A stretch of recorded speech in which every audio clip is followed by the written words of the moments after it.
Mutual fund investments are subject to market risks. Read all scheme-related documents carefully. Hello?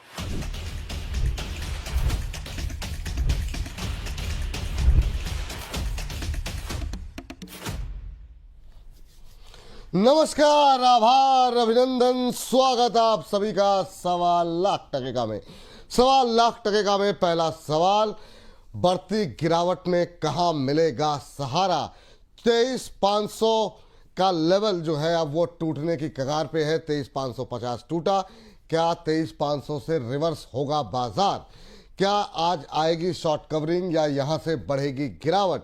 FIIs ने जिस तरीके से पिछले 2 दिन में बड़ी बिकवाली की है, यहां से क्या यहां कब लौटेंगे एफआईज? इसके अलावा पावर, डिफेंस जैसे शेयरों में क्या होनी चाहिए स्ट्रेटजी? जो बढ़ के आपके सवाल हैं उस पर क्या करें, लेकिन इन सब के बीच में जरा नजर डालते हैं बाजार पर। 23,508 ये इंट्राडे लो। आईटी और स्मॉल कैप इंडेक्स 2.5 से 4% नीचे। निफ्टी बैंक ऑटो इंडेक्स 1 से 1.5% तक टूटते हुए दिखाई दे रहे हैं। बाजार में गिरावट बढ़ी 1.25% नीचे इस समय। निफ्टी 23,526 का लेवल। एनएससी पर इस समय 2400 से ज्यादा शेयर गिर कामकाज करते हुए। ब्रेंट क्रूड में मजबूती, उसका असर देखने को मिल रहा है। $106 पर बैरल का स्तर भी पार। और इधर रुपए में डॉलर के मुकाबले गहराई है गिरावट। रिकॉर्ड लेवल पर रुपया डॉलर के मुकाबले। ये तमाम चीजें बाजार को पसंद नहीं आ रही है और यही वजह है कि 1.25% की गिरावट 2 दिन के अंदर बाजार की दिशा दशा सब कुछ बदलता हुआ दिखाई दे रहा है। कल और आज के अंदर बिल्कुल काफी तेजी के साथ गिरावट गहराती हुई। 23,508 का लेवल आज का इंट्राडे लो है। करीब अब पौने 300, 286, 290 अंकों के आसपास की गिरावट देखने को मिल रही है। एक समय के हम देख रहे थे 300 अंकों से ज़्यादा की गिरावट पहुंच चुकी थी। तो क्या यहाँ से रिकवरी की कोई उम्मीद करें या फिर ये गिरावट अभी और गहराएगी? कहाँ मिलेगा सहारा, इस पर बातचीत करेंगे। अभी जो तमाम शेयर जो हैं, खासतौर से आईटी जिस तरीके से टूट रहा है, वहाँ पर क्या स्ट्रेटजी होनी चाहिए? बाकी सेक्टर्स में भी प्रेशर बढ़ रहा है, वहाँ पर क्या रणनीति होनी चाहिए? और अभी पोजीशन बनाएं या फिर पूरी तरीके से कैश बनाएं? ये तमाम सवाल शामिल करेंगे आज के इस चर्चा में। लेकिन सबसे पहले वेलकम करेंगे हमारी विशेष मेहमान वीएलए अंबाला जी का। अंबाला मैम, बहुत बहुत स्वागत आपका। पहली टिप्पणी मार्केट पे 23,508, क्या 23,550 तो टूट गया, 23,500 भी आज टूटेगा क्या? और यहाँ से कहीं पे सहारा मिलता हुआ दिखाई दे रहा है आज?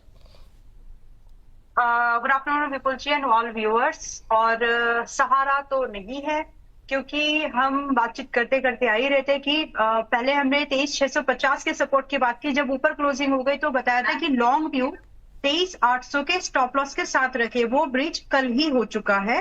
इनफैक्ट जब आपने कल पूछा था 23,900 समथिंग चल रहा था कि यहाँ से आप क्या व्यू लेंगे, लॉन्ग या शॉर्ट, तो मैंने तीनों इंडाइसेस पर सेंसेक्स, बैंक निफ्टी और निफ्टी 50 तीनों में बेचने की ही सलाह दी थी।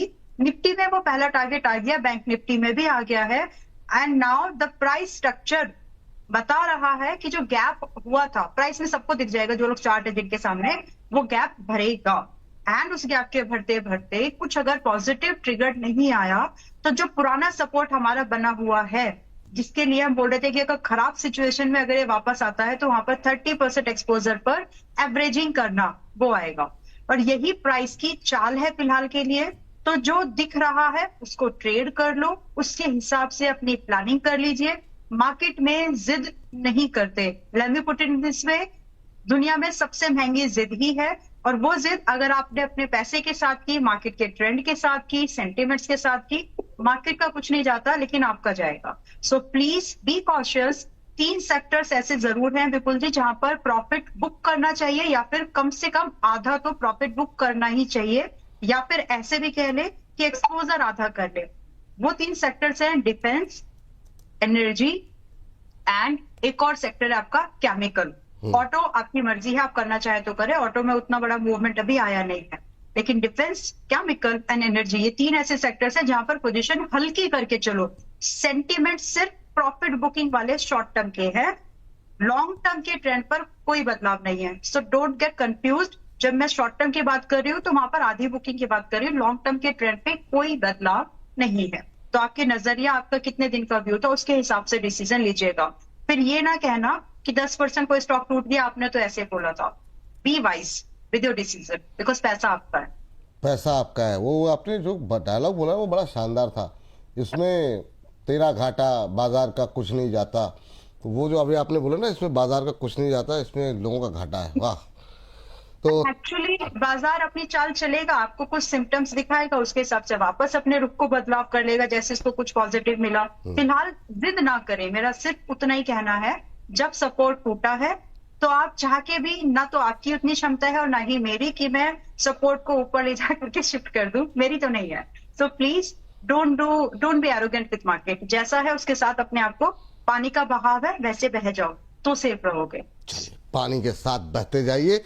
और भर भर के मैम बहुत लोगों के सवाल आए हैं आपके इस टिप्पणी के साथ। करीब 1350 लोग हमारे साथ जुड़े हुए हैं। तो आप सभी दर्शकों का तहे दिल से शुक्रिया। आप लोगों से हर बार की तरह एक ही रिक्वेस्ट, जितना ज़्यादा हो सके इस लिंक को और लोगों के साथ शेयर कीजिए। इस गिरावट में क्या स्ट्रेटजी होनी चाहिए, लगातार हम आगे भी बातचीत करते रहेंगे, ब्रेकिंग के माध्यम से अपडेट मार्केट की देते रहेंगे। और जो भर भर के आपके सवाल आ रहे हैं, कोशिश करेंगे ज़्यादा से ज़्यादा सवालों को हम अपने इस कार्यक्रम में जगह दे पाएँ। और मैम बहुत सारे लोग आपसे जुड़ करके सवाल पूछना चाह रहे हैं, जिस तरह की सिचुएशन मार्केट की देखने को मिल रही है। शुरुआत करेंगे रामचंद्र जी के सवाल के साथ। रामचंद्र सीथी जी हैं और ये कह रहे हैं अपोलो माइक्रो सिस्टम्स के शेयर का क्या करना है। 256 पे इन्होंने प्लस किया हुआ है, स्टॉप लॉस और टारगेट क्या रखना चाहिए। तो इनके प्रश्न के साथ शुरुआत करना चाहेंगे। आज करीब 4.5-5% टूटा हुआ है, लेकिन इसके बावजूद जो है ये प्रॉफिट में है 50 रुपये के आसपास। अब बड़ा सवाल ये कि इन्होंने ये तो मेंशन किया नहीं है कि इनका नज़रिया क्या है। आपका सजेशन क्या रहेगा अपोलो माइक्रो पे?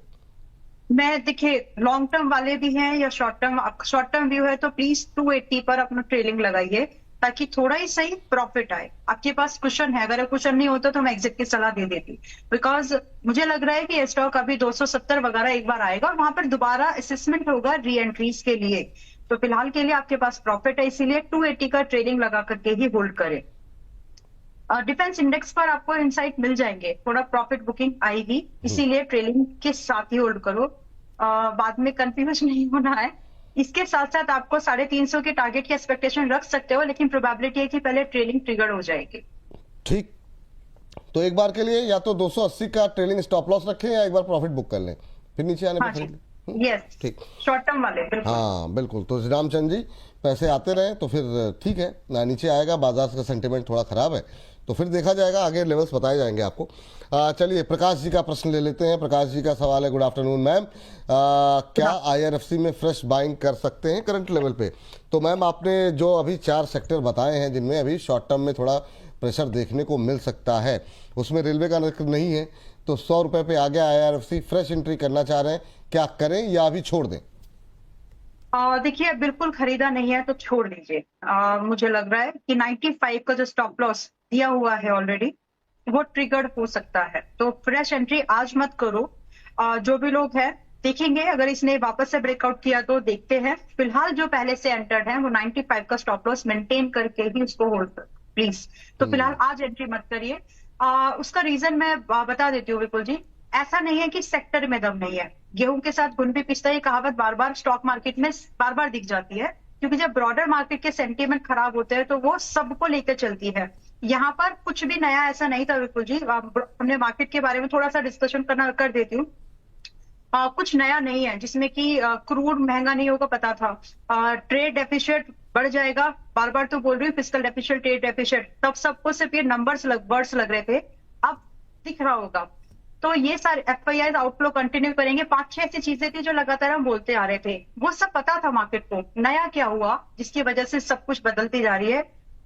हेड ऑफ द फैमिली ने इस बार ये स्टेटमेंट दे दिया है that things are getting out of control. Please उस चीज को समझे। तो जब परिवार का मुखिया ये बात बोल देता है तो फिर थोड़ा सा सेंटिमेंट खराब होते।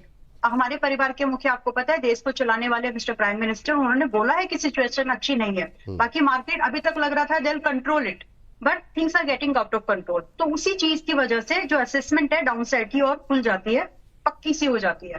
तो इसलिए थोड़ा सा रुक जाओ, खरीदारी समझ के दोबारा कर लेते हैं, पता तो चले कि निफ्टी कहां तक लुढ़क रहा है। ठीक, ये भी बात बढ़िया है। प्रीति जी से बातचीत कर लेते हैं, लेकिन तोमर साहब इस बीच कह रहे हैं आज तो सब बर्बाद हो गया विपुल जी, अब तो एवरेज करने के भी पैसे नहीं बचे। सर ऐसा बोलते हैं तो बड़ी निराशा होती है। 2 दिन की गिरावट में बाजार एक तरफा पैसे नहीं देगा, कभी भी नहीं देगा। अगर 8-10%, 6-7% का करेक्शन अगर कहीं किसी शेयर में अगर आया है और उसमें आप पूरी तरह बर्बाद हो जा रहे हैं, तो इसका मतलब आपकी प्लानिंग, आपकी स्ट्रेटजी सही नहीं है। चलिए पहले प्रीति जी से बातचीत कर लेते हैं, फिर इस पर जो आप टिप्पणी आगे करेंगे। कृति जी हमारे साथ हैं। कृति जी नमस्कार। नमस्ते सर। नमस्ते मैम, कैसी हैं आप? सर ठीक हूँ। और मैम कहाँ से बोल रही हैं? नमस्ते अम्बाला मैम। नमस्ते। मैम कहाँ से बोल रही हैं आप? राजस्थान से बोल रही हूँ। राजस्थान से बोल रही हैं। राजस्थान में कहाँ से सर मैम? मैंने हनुमानगढ़। अच्छा, हनुमानगढ़ से बोल रहे हैं। चलिए बहुत अच्छी बात है मैम। कैसे लग रहा है प्रोग्राम आपको मैम? सर बहुत अच्छा लग रहा है। मैं 2 महीने से देख रही हूँ सर प्रोग्राम, और मैंने आपके बताए हुए बहुत सारे, अम्बाला मैम के बताए हुए बहुत सारे शेयर ले भी हैं। अच्छा, बहुत बढ़िया मैम। अभी का किस पर सवाल है? तो 1-2 स्टॉक्स हम डिस्कस कर लेते हैं फटाफट। जी मैम। सर एक तो मेरा गुड लक पर है और एक इंजीनियरिंग इंडिया पर है, जो मैम ने बताया था, मैम का बताया हुआ लिया है। गुड लक सर मेरे पास बहुत टाइम से था, बहुत बार प्रॉफिट आया, कभी बुक नहीं कर पाई। अब सर 1300 के रेट में हमने बहुत सारे सेल भी कर दिए थे। 200-300 शेयर थे सर हमारे पास। अब अभी सर 50 थोड़े शेयर से बचे हैं बचे, आपके पास, 50, हैं? हाँ जी 50-60 शेयर बचे। अब उनका पता करना है सर क्या करे, क्योंकि मैडम ने 1600 से 2000 का टारगेट टेलीग्राम पे दिया था। ठीक है। अब इस टेलीग्राम पे के साथ साथ सीधे सीधे बात कर लेते हैं अम्बाला से कि क्या अभी की सिचुएशन में एक बार के लिए प्रॉफिट बुक करना बेहतर स्ट्रेटजी होगी। दूसरा आपने इंजीनियर्स इंडिया बताया ना, इंजीनियर्स इंडिया किस भाव पे लिया आपने? सर 202 पे लिया हुआ है। 202 पे, ठीक है। पहले जरा बात कर लेते हैं गुड लक पे। मैम गुड लक पे इनको अच्छा लक में चल रहा है, 200 रुपये बन रहे हैं। क्या एक बार के लिए प्रॉफिट बुक करना सही स्ट्रेटजी रहेगी, या फिर ये कह रहे हैं मैम ने 1600 और 2000 के टारगेट दिए थे, तो वो स्ट्रेटजी वहाँ पे उसका वेट करना चाहिए? आपका सजेशन क्या रहेगा? वेट कर लीजिए और आ जाएगा। थोड़ा पुल बैक है, लेकिन अब आप उसमें बर्दाश्त कर सकते हैं कि नहीं मुझे नहीं पता, क्योंकि मैंने जो रिकमेंडेशन दी थी बिल्कुल जी 1270 के आसपास का था। तो चला है, ऑफकोर्स चला है, बट थोड़ा गिरावट मैं एक्सपेक्ट कर रही हूँ। आप उसको मैनेज कर सकते हैं तो थोड़ा रुक के स्टॉक चल जाएगा वापस से, लेकिन सेम व्यू इंजीनियर्स इंडिया पे नहीं। इंजीनियर्स इंडिया आपका 240 पर है, यहाँ प्रॉफिट बुक कर लीजिए आप, और दोबारा एंट्री उतनी ही क्वांटिटी अगर आपको लगाना है तो दोबारा से 200 के आसपास लगाइएगा। तो फिलहाल 240 पर है, यहाँ पूरा प्रॉफिट बुक करिए। गुड लक में you can take a little kind of more patience, थोड़े से आप होल्ड करके चलो, उसको टारगेट आ जाएगी उसका। गुड लक पे अभी जो है लक आपका काम करेगा। हाँ, गुड लक काम करेगा, ये मैम का मानना है। तो अभी होल्ड करके जो है आप जा सकती हैं, ये सलाह आपके लिए दी जा रही है। रॉक एंड रोल साहब हैं, कह रहे हैं अदानी टोटल गैस की बाइक की हुई है 707 पे 2000 शेयर हैं, होल्ड करें या एग्जिट करें, प्लीज़ सजेस्ट। 1 साल हो गया है होल्ड किए हुए, तो ऑलरेडी काफ़ी टाइम ये दे चुके हैं अदानी टोटल गैस को। अभी जो है अदानी टोटल गैस का जो भाव देखने को मिल रहा है वो चल रहा है 600 के आसपास, 4% आज फिर नीचे है। भाई साहब की खरीद काफ़ी ऊपर की है। मैम क्या करें, अभी तो भाव आया नहीं है, 1 साल हो गया होल्ड करते हुए, क्या अभी होल्ड करना चाहिए या नहीं? करना चाहिए, लेकिन कंडीशन समझ ले। 1 साल होल्ड के 1 साल और होल्ड करो, पहले तो ये। दूसरा कंडीशन ये, अगर आपके स्टॉक पोर्टफोलियो का आपकी फाइनेंशियल एडवाइजर से रिवैलिडेट कर लेना इसको, जो वो सलाह लें, जो आपको ठीक लगे वो करना। बट इन जनरल अंडरस्टैंडिंग के हिसाब से बता रही हो, अगर आपके पोर्टफोलियो में 5% से ज्यादा ये नहीं है, उससे लो ही है, सो इसमें थोड़ा बहुत एवरेजिंग आप 570-80 के आसपास कर लीजिए। 597 चल रहा है अभी, तो वहां पर आप थोड़ा बहुत ऐड करने की गुंजाइश है तो कर लो। अदरवाइज 1 ईयर एक्स्ट्रा व्यू पर आप इसको होल्ड करके जा सकते हैं। और जो पुराने लोज बने हुए थे, मुझे एक्सपेक्टेशन नहीं है कि दोबारा से वो लो टच करेगा, क्योंकि इसका प्रोडक्ट अलग है। निफ्टी आपका पुराना लो जरूर टच कर दे, बट मार्च के लो ये वाला स्टॉक करेगा, इसकी गुंजाइश कम है, क्योंकि इसका प्रोडक्ट डिफरेंट है। तो फिलहाल के लिए होल्ड करके सलाह है 1 ईयर की। चलिए, इस बीच जो है विविध अग्रवाल हैं शायद, खैर जो भी है। मैम आज काफ़ी सारे सवाल जो है वो E2E नेटवर्क को लेकर के हैं। इनका भी सवाल E2E नेटवर्क को लेकर के है। विजय मकवाणा साहब का E2E नेटवर्क को लेकर के है, उन्होंने 2598 पे लिया हुआ है। इन्होंने तो बताया ही नहीं भाई साहब ने किस भाव पे लिया हुआ है। तो काफ़ी सारे सवाल E2E नेटवर्क को लेकर के हैं। पहले ज़रा इसको डिस्कस कर लेते हैं। अभी जो है जो भाव देखने को मिल रहा है 3400 25 का भाव है, 5% नीचे इस समय चल रहा है, लेकिन अच्छा चला है। और जो भी सवाल हमारे पास हैं, जो मुझे दिखाई दे रहे हैं, बहुत सारे सवाल नहीं दिखाई दे रहे होंगे, उसमें जो है प्रॉफिट में है लोग, लेकिन 5% के लोअर सर्किट पे आज तो बेच नहीं सकते। अभी क्या करना चाहिए? तो इसी प्राइस का लोअर सर्किट कैलकुलेट कर दीजिए अगर आपको शॉर्ट टर्म में बेचना है तो। ये स्टॉक मेरी रिकमेंडेशन में विपुल जी 2200 पर भी रहा, उसके बाद फिर 2900 पर भी रहा है, तो 3400 का टारगेट था।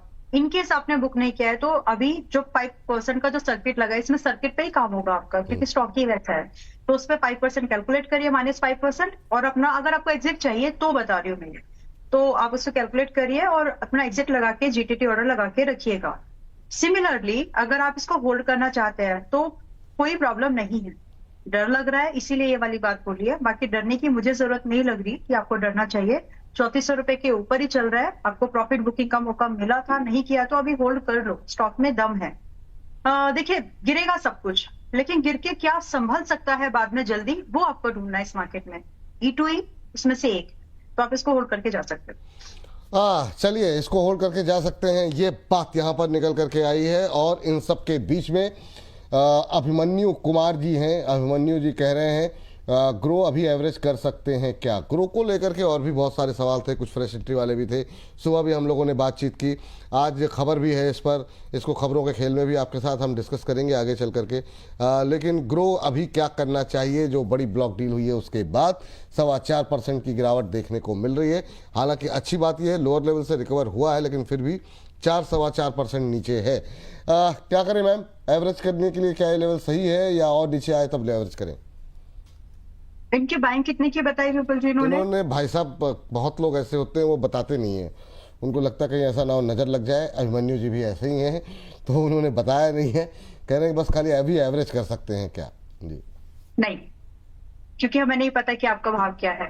फ्रेश एंट्री 150 के स्टॉप लॉस से जरूर कर सकते हैं, 210 250 के टारगेट के लिए स्टॉप लॉस स्ट्रिक्टली फॉलो करना। रिपीटिंग कर रही हूँ सुबह वाले स्टेटमेंट को, जब भी बड़ी लॉकिंग होती है, वॉल्यूम्स मार्केट में आती है, तो स्टॉक एक बड़ी डायरेक्शन में काम करता है। वो कभी कभी ऊपर की भी हो सकती है, कभी कभी नीचे की भी। अब इसकी टाइमिंग मैटर करेगी। ब्रॉडर मार्केट के सेंटिमेंट्स अगर वीक हुए तो नीचे निकल जाएगा, अगर चीजें संभल गई तो ऊपर निकल जाएगा। इसीलिए स्टॉप लॉस का ध्यान रखना। रही बात एज एन इन्वेस्टर 210 250 के टारगेट आपको दिख सकते हैं। अगर आप मेंशन कर देंगे कि आपकी बाइंग कितने की है तो समझ में आ जाएगा। अगर आपका, मैं मान के चल रही हूँ 200 के ऊपर का आपका भाव होगा, तो आप एवरेज मत करो, क्योंकि उस हिसाब से तो स्टॉप लॉस आ गया। तो अभी जो है एवरेज करने की सलाह नहीं। फ्रेश एंट्री के लिए सुबह क्या लेवल बताए थे मैम आपने? यही है 185 180 वही है अभी कर सकते। अच्छा, ये बात है। तो करंट लेवल पे जो है नई एंट्री जो है वो कर सकते हैं, लेकिन एवरेज नहीं करना है ना मैम? एक्सपोजर बढ़ जाएगा, एक्सपोजर बढ़ जाएगा, ये बात है। चलिए हमारे साथ अगली दर्शक जुड़ चुकी हैं, उनसे बातचीत कर लेते हैं। श्रुति जी हैं हमारे साथ फोन लाइन पर। श्रुति जी को नमस्कार।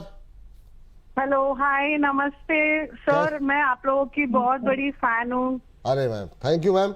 और मतलब आपसे मतलब आपकी आवाज में ही एक पॉजिटिविटी दिखाई दे रही है। कहाँ से बोल रही हैं श्रुति जी? मैं बॉम्बे से बोल रहे हैं। चलिए बड़ी अच्छी बात है। और कैसे लग रहा है प्रोग्राम मैम आपको? बहुत बढ़िया सर, ये मेरा डेली रूटीन है, आपका प्रोग्राम पूरा देखना, उसके नोट्स बनाना। आप लोगों की वजह से ही मैं थोड़ा बहुत प्रॉफिट बुक कर पा रही हूँ, नहीं तो अभी तो कुछ भी ऐसा है, मतलब गलत बाइंग प्राइस पे हम खरीदते थे एंड इट वाज नॉट, मतलब वो बिल्कुल बेनिफिशियल नहीं था। थैंक यू मैम, बहुत बहुत धन्यवाद। आप लोगों की ये जो बीच बीच में पॉजिटिव टिप्पणियां आती हैं, उससे हम लोगों को बड़ी एनर्जी मिलती है और लगता है कि नहीं ठीक है, सही दिशा में हम लोग आगे बढ़ रहे हैं। तो पहले तो बहुत बहुत धन्यवाद आपका। और बताइए कैसे याद किया, क्या है सवाल आपका? सर वैसे तो जो भी लास्ट कॉल दिए थे उसकी मैंने एक लिस्ट भेजी थी, बट मुझे टिप्स म्यूजिक और कैप्स का जानना था कि मैं क्या करूँ। टिप्स म्यूजिक सर ने कॉल दिया था, अगर उस पर कुछ बता सके तो। हाँ, टिप्स म्यूजिक और दूसरा क्या बताया मैम? आवाज थोड़ी कट गई आपकी। Captain pipe. कैप्टन पाइप किस भाव पे लिया है? कैप्टन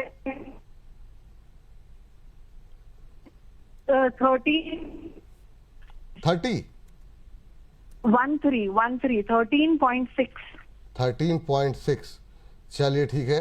अभी यहाँ पर पहले तो टिप्स की बात कर लेते हैं। मुझे याद है इस पर जो है शायद अंशुल जी की कॉल थी, जिस दिन ये मेरा मजाक उड़ाए थे उसी दिन उन्होंने इस पर बातचीत की थी, लेकिन स्टॉप लॉस और टारगेट दोनों दिए थे।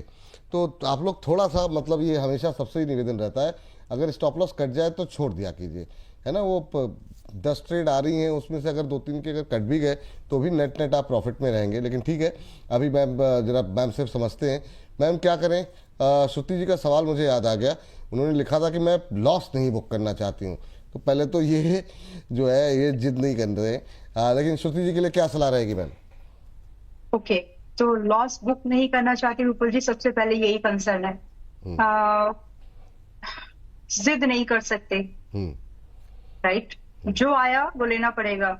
मार्केट में स्टॉप लॉस और टारगेट पता है प्रसाद के जैसे है, मिलेगा तो लेना ही पड़ेगा, मना नहीं कर सकते आप। वाह।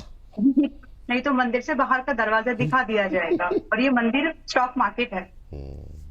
तो प्लीज, मैंने आई थिंक मैंने बहुत ही अच्छे से ये बात समझाई है। बहुत अच्छे से मैम, मेरे तो मतलब भावुक हो गया मैं जी। नो, इट इज ट्रू, जो मिलेगा वो लेना पड़ेगा, लेना ही पड़ेगा एनीवेज। तो तिलक मिले या प्रसाद मिले, जो मिलेगा लेना ही पड़ेगा। मार्केट में जिद नहीं कर सकते, मेरी बात को समझो। जिद करके बहुत कुछ खोया है सभी ने। एनीवेज, चलो वापस आ जाते हैं जिद ना करते हुए।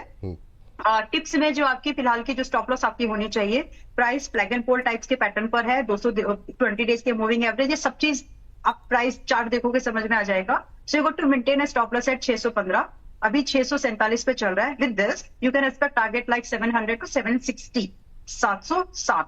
लेकिन स्टॉप लॉस प्लीज फॉलो करिएगा। इस इंडस्ट्री में थोड़ा बहुत अपसाइड बाकी है, उसी के चलते आप यहाँ पर एक्सपेक्टेशन रख सकते हैं। दूसरा आपका कैप्टन पाइप्स का जो सवाल है, 13 समथिंग की आपकी बाइंग है, आप ऑलरेडी 30-35% नुकसान पे हैं। बट एनीवेज, 10 रुपए 20 पैसे का स्टॉप लॉस फिलहाल रख लो, हिट हो जाएगा। वैसे बच गया तो आपका ये एंट्री बच जाएगी, जिसमें कि वापस से रिकवरी में समय जरूर लग जाएगा, लेकिन मिल जाएगा। तो फिलहाल पानी पी लीजिए मैम। तो फिलहाल 10 रुपए 30 पैसे का स्टॉप लॉस मेंटेन करिए। एंड बस इतना ही। बाकी फिर से बोल रही हूँ, जिद नहीं कर सकते मार्केट में, हमारे बस में कुछ नहीं होता, ना आपके ना मेरे। स्टॉप लॉस, टारगेट, एलोकेशन के अलावा कुछ भी नहीं है third thing that you can control. So जिद ना करें। जिद मत कीजिए, ये बात यहाँ पर निकल करके आई है। दोनों पे ही मैम बातचीत हो गई है, तो उम्मीद करते हैं श्रुति जी आपको स्ट्रेटजी समझ में आ गई होगी, और बिना जिद किए इस स्ट्रेटजी को फॉलो कीजिए। बाजार में प्रॉफिट भी होगा, लॉस भी होगा, दोनों के लिए मानसिक रूप से तैयार रहें। चलिए इस बीच एक साथ 2 सवाल ले लेते हैं। फिर दौसिया जी का भी सवाल है, रोशन गुप्ता जी का सवाल है, और दोनों ही फ्रेश एंट्री करना चाह रहे हैं। एक भाई साहब करना चाह रहे हैं, मैम जुपिटर वैगन में फ्रेश एंट्री कर सकते हैं क्या? रोशन गुप्ता जी कह रहे हैं BHEL में फ्रेश एंट्री कब करनी चाहिए? तो ये 2 फ्रेश एंट्री वाले सवाल है मैम। चला अच्छा, ये भी जब रेलवे में रैली आई थी तो चला था, अब दोबारा नीचे की तरफ आ गया है। तो नई एंट्री क्या कर सकते हैं अभी 275, 78, 80 के आसपास? बदलते हुए कैंडल के रंग के साथ अगर आपने अपने नजरिए को पुराना ही रखा तो काम नहीं बनेगा आपका। So please understand this sentiments of also. तो फिलहाल जो सेंटिमेंट है, आप इसमें एंट्री करो, लेकिन छोटे छोटे स्टॉप लॉस के साथ। आप लोगों को मेरी स्टेटमेंट पुरानी याद दिला रही हूँ, फिर से याद आ जाएगी कि जो भी एंट्रीज अब आप बना रहे, 2 हफ्ते हुए ये बात बोलते हुए, जो भी एंट्रीज अब आप बना रहे हो, मार्च के जो लो है उसके बाद जो अप्रैल के जो लोज बने हैं उससे ज्यादा मत जाओ। एंड आई सेड कि आपको सभी स्टॉक्स में काम आ जाएगा, चाहे आपका स्मॉल कैप, लार्ज कैप था, मिड कैप था, स्मॉल कैप था। यही स्ट्रेटेजी प्लीज फॉलो करिएगा ताकि आप बच जाए और जल्दी आपको एग्जिट मिल जाए अगर सेंटिमेंट्स और वर्सन होते हैं तो। प्लीज इस चीज को ध्यान में रखिएगा। फिलहाल JWL 278 पर है, यहाँ पर आधे ही एक्सपोजर पर आपको एंट्री बनानी चाहिए, क्योंकि इसका इमीडिएट सपोर्ट है 207 का। इसी के साथ आपका स्टॉप लॉस आप रखें, विच इज लाइक 16-18 पॉइंट का दूर का स्टॉप लॉस है। इस स्टॉप लॉस के साथ एंट्री बनाओ।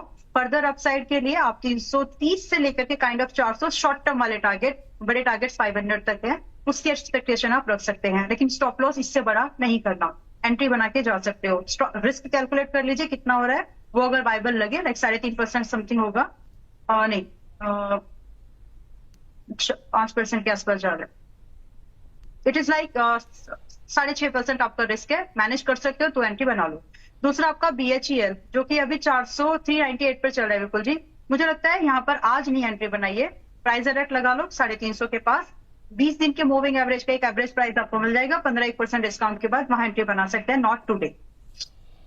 चलिए, ये बात है, निकल के आई। और इस बीच रिस्क टेकर जी कह रहे हैं, अच्छा उससे रिस्क टेकर जी की मैं टिप्पणी पढ़ रहा हूँ, उनका सवाल भी लूंगा, लेकिन उससे पहले वोडाफोन में एंट्री करने के लिए एक सवाल था और कुछ ने लिया भी था, शायद उनका किस लेवल पे लिया वो मिस हो गया मुझसे। तो वोडाफोन पे काफ़ी क्वेरीज है मैम, आज नेगेटिव खबर आ गई है इसको लेकर के, हालांकि लोअर लेवल से रिकवर हुआ है ये भी, लेकिन रिस्क टेकर जी क्या कह रहे हैं वो सुनिए आप। जिसका मार्केट में है बोलबाला वो है VLA अंबाला। वाह, बहुत शानदार। तो भाई साहब एथर एनर्जी के बारे में जानना चाह रहे हैं, अद्भुत, मतलब जो है इतने कवि हो गए हैं, क्या ही कहा जाए, बहुत शानदार रिस्क टेकर जी। तो पहले जरा वोडाफोन डिस्कस कर लेते हैं, फिर रिस्क टेकर जी का देखते हैं कितना रिस्क है।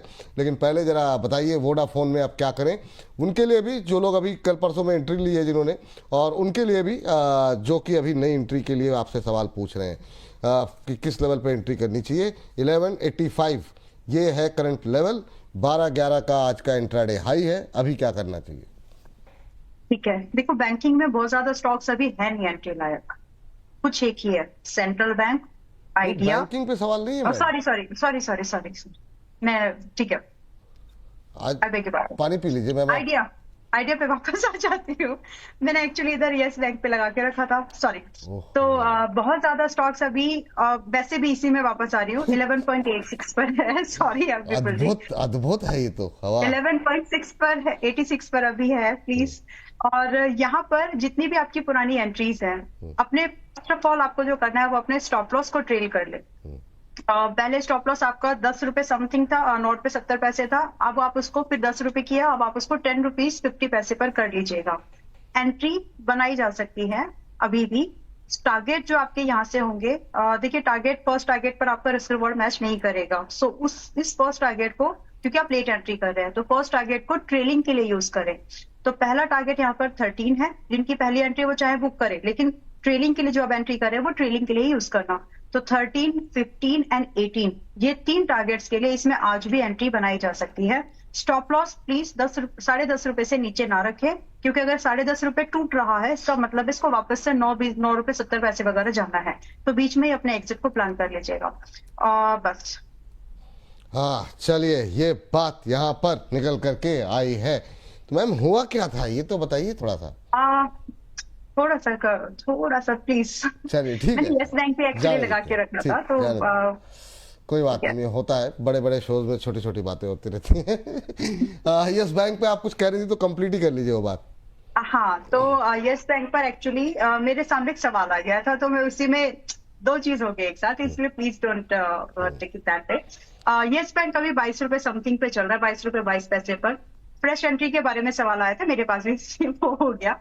तो आप इसको 20 रुपए से 19 रुपए की रेंज में वापस खरीदारी कर सकते हैं। बैंकिंग में ज्यादा स्टॉक नहीं है जिस पर आज की डेट में बाइंग का व्यू बनता हो। 1 is yes bank, 1 is your central bank. PNB छोड़ दो, अभी PNB ने वीक प्राइस एक्शन बना दिया है, तो ये 2 बैंक है जहां पर आप बाइंग का व्यू लेकर के जा सकते हो। तो यस बैंक 22 रुपए के आसपास 19 रुपए और 22 की रेंज में खरीदारी कर सकते हैं। अभी 22 रुपए 25 पैसे पे चल रहा है, शायद आज ही आपको ये एंट्री भी मिल जाए, थोड़ा वेट करिए, एंट्री ढूंढ सकते हैं। स्टॉप लॉस आपको ज्यादा बड़ा नहीं रखना है, बहुत कंजर्वेटिव, 19 रुपए 50 पैसे, 19.5 रुपए का स्टॉप लॉस रखिए, 50 दिन के मूविंग एवरेज के पास से वो यहाँ से जो टारगेट हम एक्सपेक्ट करेंगे फिर वो 25 और 30 के होंगे, तो 2 ये टारगेट आप चेज कर सकते हैं।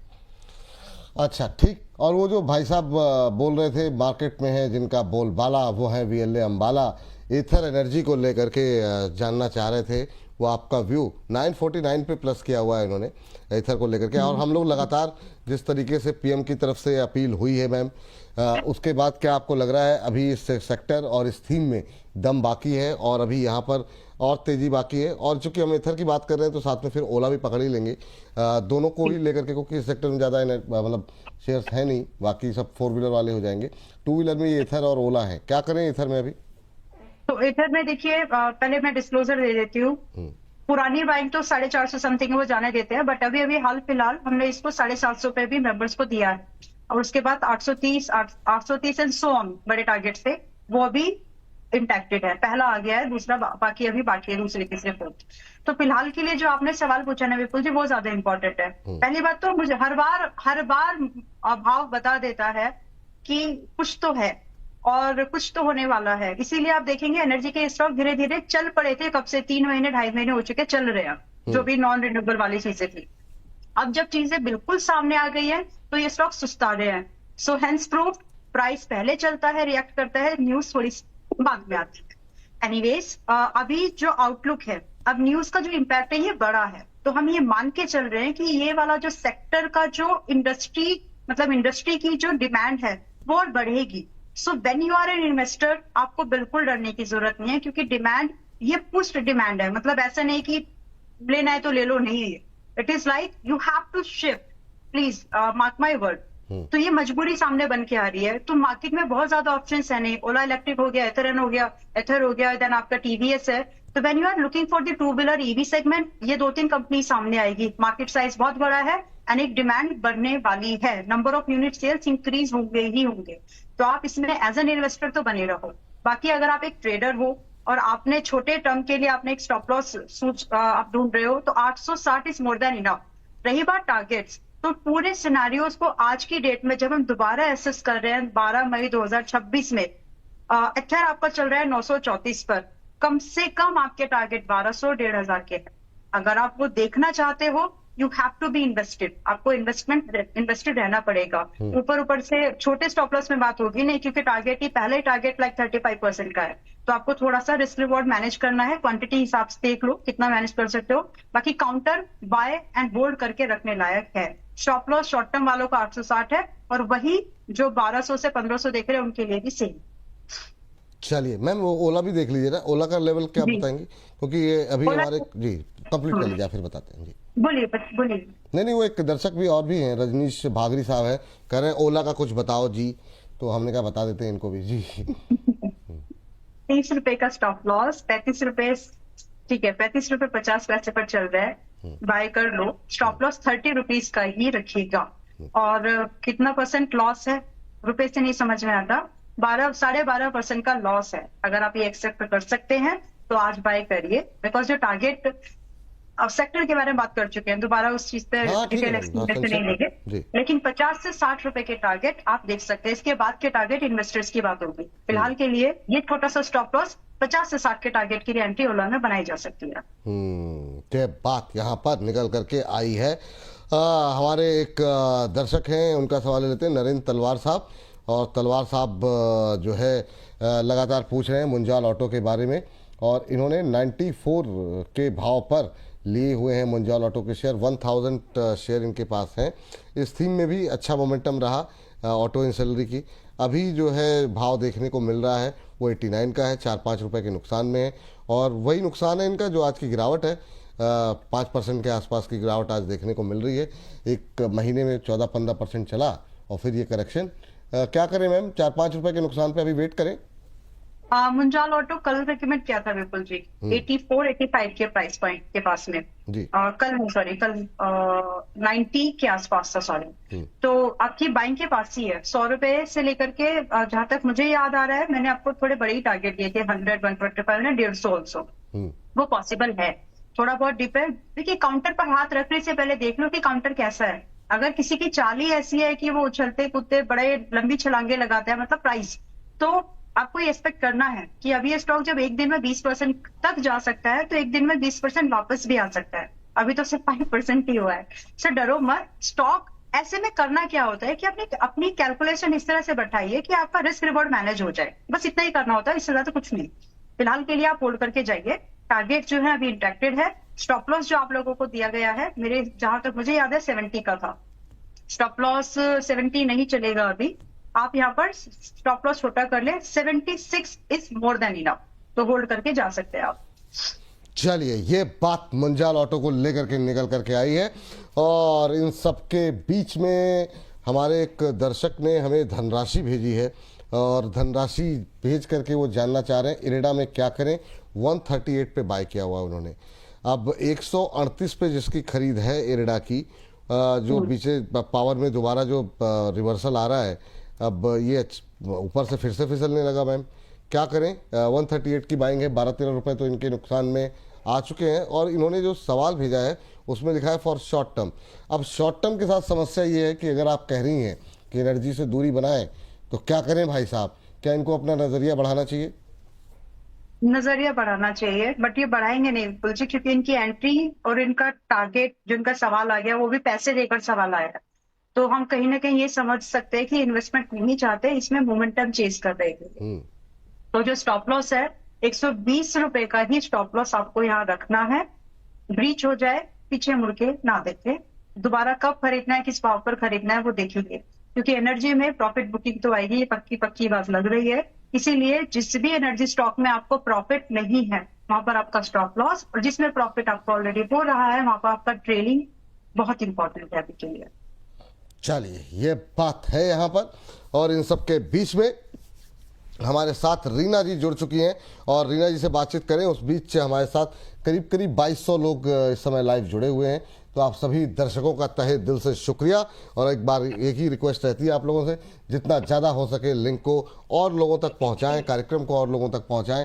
लिंक को अपने व्हाट्सएप स्टेटस पे लगाएं, ट्विटर, फेसबुक, जिस भी सोशल मीडिया प्लेटफॉर्म पे हैं वहाँ पे लिंक को शेयर करें, अपने दोस्तों के साथ, अपने ऑफिस के कलीग्स के साथ, फैमिली मेम्बर्स के साथ लिंक को शेयर करें। यही रिक्वेस्ट रहेगी। रीना जी को नमस्कार। नमस्कार विपुल जी, और अम्बाला मैम को भी नमस्कार। नमस्कार। और रीना जी कहाँ से बोल रही हैं आप? मैं बैंगलोर से बोल रही हूँ सर। बैंगलोर से?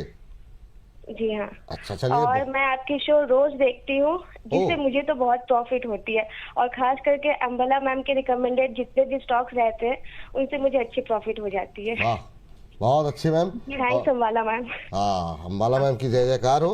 अम्बाला मैम का जलवा बढ़ता जा रहा है जी। आप तो मत बोलिए विपुल जी। नहीं, आपकी लोकप्रियता बढ़ती रहे, हम तो यही चाहते हैं मैम, और क्या। तो मैम मेरे 2 सवाल थे। हाँ, बताइए मैम। एक, मुझे वोडाफोन की जो टारगेट है 13 रुपए, वो कब तक आ सकती है? मुझे एक वक्त चाहिए था, मतलब कब तक वो पूरी हो सकती है? अच्छा। और दूसरी, मान एल्यूमिनियम लिमिटेड मेरे पास है 166 पे, 200 शेयर है मेरे पास। चलिए, मान एल्युमिनियम पे शायद मैम आपकी रिकमेंडेशन भी थी शायद। 166 पे इन्होंने लिया हुआ है, और अभी जो है 142 हो गया है। तो इनको जो है नजरिया क्या है मैम रीना जी आपका? मैं 2 महीने रख सकती, मतलब 2 मंथ 3 मंथ तक मैं होल्ड कर सकती हूँ। 2-3 महीने होल्ड कर सकती, ठीक है। अम्बाला मैम, क्या सजेशन रहेगा मान एल्युमिनियम पे? आज ऑलमोस्ट फ्लैट ट्रेड करता हुआ। और दूसरा, इन्होंने वोडाफोन आइडिया 13 रुपए कब जाएगा ये जानना चाह रही हैं। तो दोनों प्रश्नों पे आपकी टिप्पणी। 3 महीने का समय शायद लग जाए। मैं बहुत एक्स्ट्रा बोल रही हूँ वैसे, मतलब थोड़ा सा लेवरेज लेके। किसके लिए बोल रही हैं, मान पे या वोडा पे?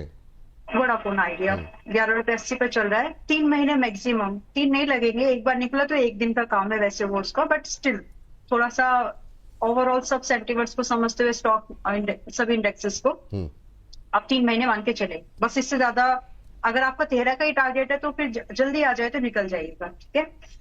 दूसरा जो आपने माने एल्यूमिनियम के लिए विपुल जी याद दिलाया, यस यू आर राइट। मेरी रिकमेंडेशन 18 मार्च पर इस पर रही थी। 125 से 135 के भाव पर रिकमेंड किया था, 155 170 के टारगेट और 200 के टारगेट्स के लिए भी। तो इसमें पहला टारगेट आ गया था, 170 नहीं आया। तो अभी फिलहाल मान एल्यूमिनियम, एक चीज और भी अगर आप देखेंगे तो थोड़े थोड़े मेटल वाले स्टॉक्स में जहां पर बड़ी मूवमेंट नहीं हुई वहां पर या तो ठहराव है या फिर मतलब ठहराव ही है। तो फिलहाल के लिए 142 पर है। आपकी बाइंग के बहुत नीचे तो है, बट क्या आपका आपका होल्डिंग का जो समय है, अगर आप इंक्रीज कर सकते हो लाइक 1 क्वार्टर और 2 क्वार्टर कम से कम, तो आप इसको होल्ड कर लें। अदरवाइज मेरी सलाह में आपको 130 रुपए का स्टॉप लॉस एनीवेज फॉलो करना चाहिए।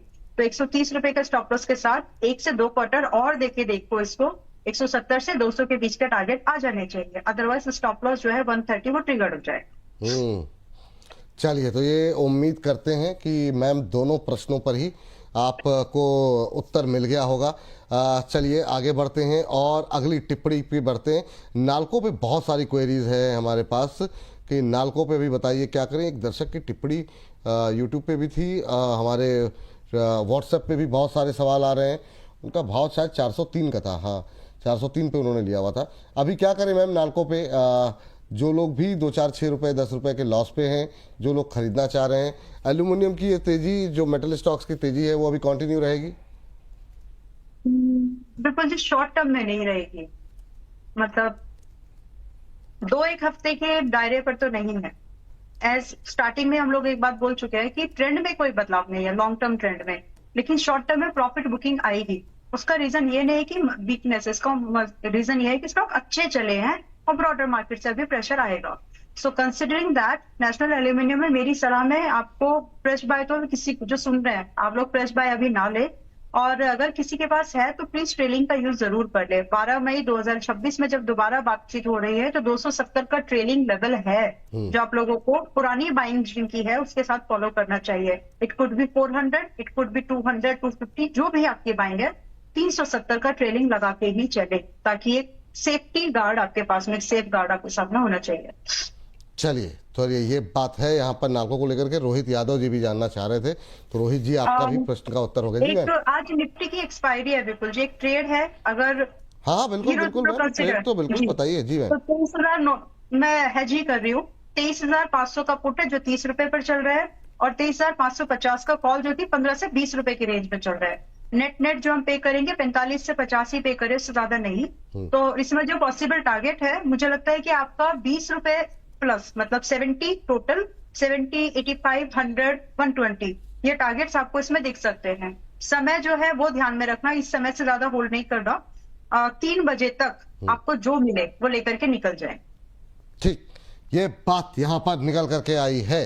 चलिए, अभी बहुत सारे शेयर रह गए हैं वैसे, जो हमने टाइटल में तो लिए हैं लेकिन अभी तक हमने डिस्कशन में नहीं लिए हैं, जिसमें खाली अभी इरेडा पे बातचीत हुई है।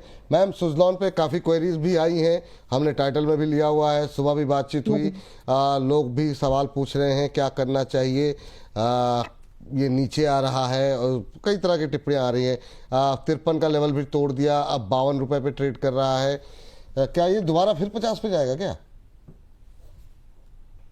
50 ही तो स्टॉप लॉस है। हाँ, वही तो मैं कह रहा हूँ मैम, कि फिर वही स्टॉप लॉस जी जा सकता है ना बिल्कुल जी, उसमें कोई आप तो कम से कम ऐसे सवाल नहीं तो पूछिए। जनता की सवाल पूछ रहा हूँ मैं, मुझे क्यों आप इसीलिए आप जनता के मोस्ट फेवरेट एंकर बनते जा रहे हैं, मोस्ट फेवरेट पोस्ट। ठीक है, तो देखो, स्टॉप लॉस का मतलब ही होता है जितनी प्रोबेबिलिटी आपके टारगेट हिट होने की, उससे ज्यादा प्रोबेबिलिटी स्टॉप लॉस की, और ये सत्य है कितना, तो इस बात को मान लो। बाकी फिलहाल के लिए एज आई सेड कि एनर्जी सेक्टर में थोड़ी प्रॉफिट बुकिंग आ सकती है, इसीलिए हमने स्टॉप लॉस बहुत नजदीक रखा है। सब कुछ बदल गया तो यहीं से बदल जाएगा, लेकिन अगर कुछ गड़बड़ और बढ़ती है, जो कि एक पॉसिबिलिटीज है कि 5% इंडेक्स गिर सकता है, आपका निफ्टी एनर्जी इंडेक्स, तो आपके स्टॉप लॉस जो है बीच में ही कट जाए, वो जो वर्स पेन है वो ना दिखे आपको। इसीलिए 50 का स्टॉप लॉस मेंटेन करके चले, और इसी के साथ बाइंग लेकर के जाओ। 60-70 के टारगेट से जो कि पॉसिबिलिटीज आपको दिख सकती है, लेकिन स्टॉप लॉस के बिना काम नहीं करना। और अगर आप पूछेंगे सब कुछ यहीं से ठीक, प्राइस बता रहा है कि वीक है, सब कुछ यहीं से ठीक होने जैसा लग नहीं रहा है, अगर हो भी गया तो आपका स्टॉप लॉस नहीं कटेगा। बाकी 50 का स्टॉप लॉस मेंटेन करें प्लीज, थोड़ा डर के काम करो। देखो, जब 5-6 मैंने 3-4 सेक्टर गिनाए हैं, वहां पर है वो मौका है कि वहां पर थोड़ी वीकनेस कंटिन्यू होगी, तो थोड़ा डर के काम करो। आप तो कहते डर के आगे जीत है, वो वाला स्टॉप लॉस ट्रिगर्ड हो गया बिल्कुल जी, 23,800 ब्रीच हो गया। ब्रॉडर जिद नहीं कर सकते बिल्कुल जी, 23,800 गया, मतलब वो सपोर्ट जो दिया था मार्केट ने वो तोड़ दिया है। अब ना मेरे बस में ना आपके बस में है, डर के आगे जो जीत थी उन स्टॉक्स में पैसा कम गया है, अब जो आया है उसको बचाना भी उतना ही इंपॉर्टेंट है। सो जिनके पास प्रॉफिट है उसको प्रोटेक्ट करो, जिनके पास कैपिटल है उसको बचाओ, ताकि सही एंट्रीज दोबारा ले सके।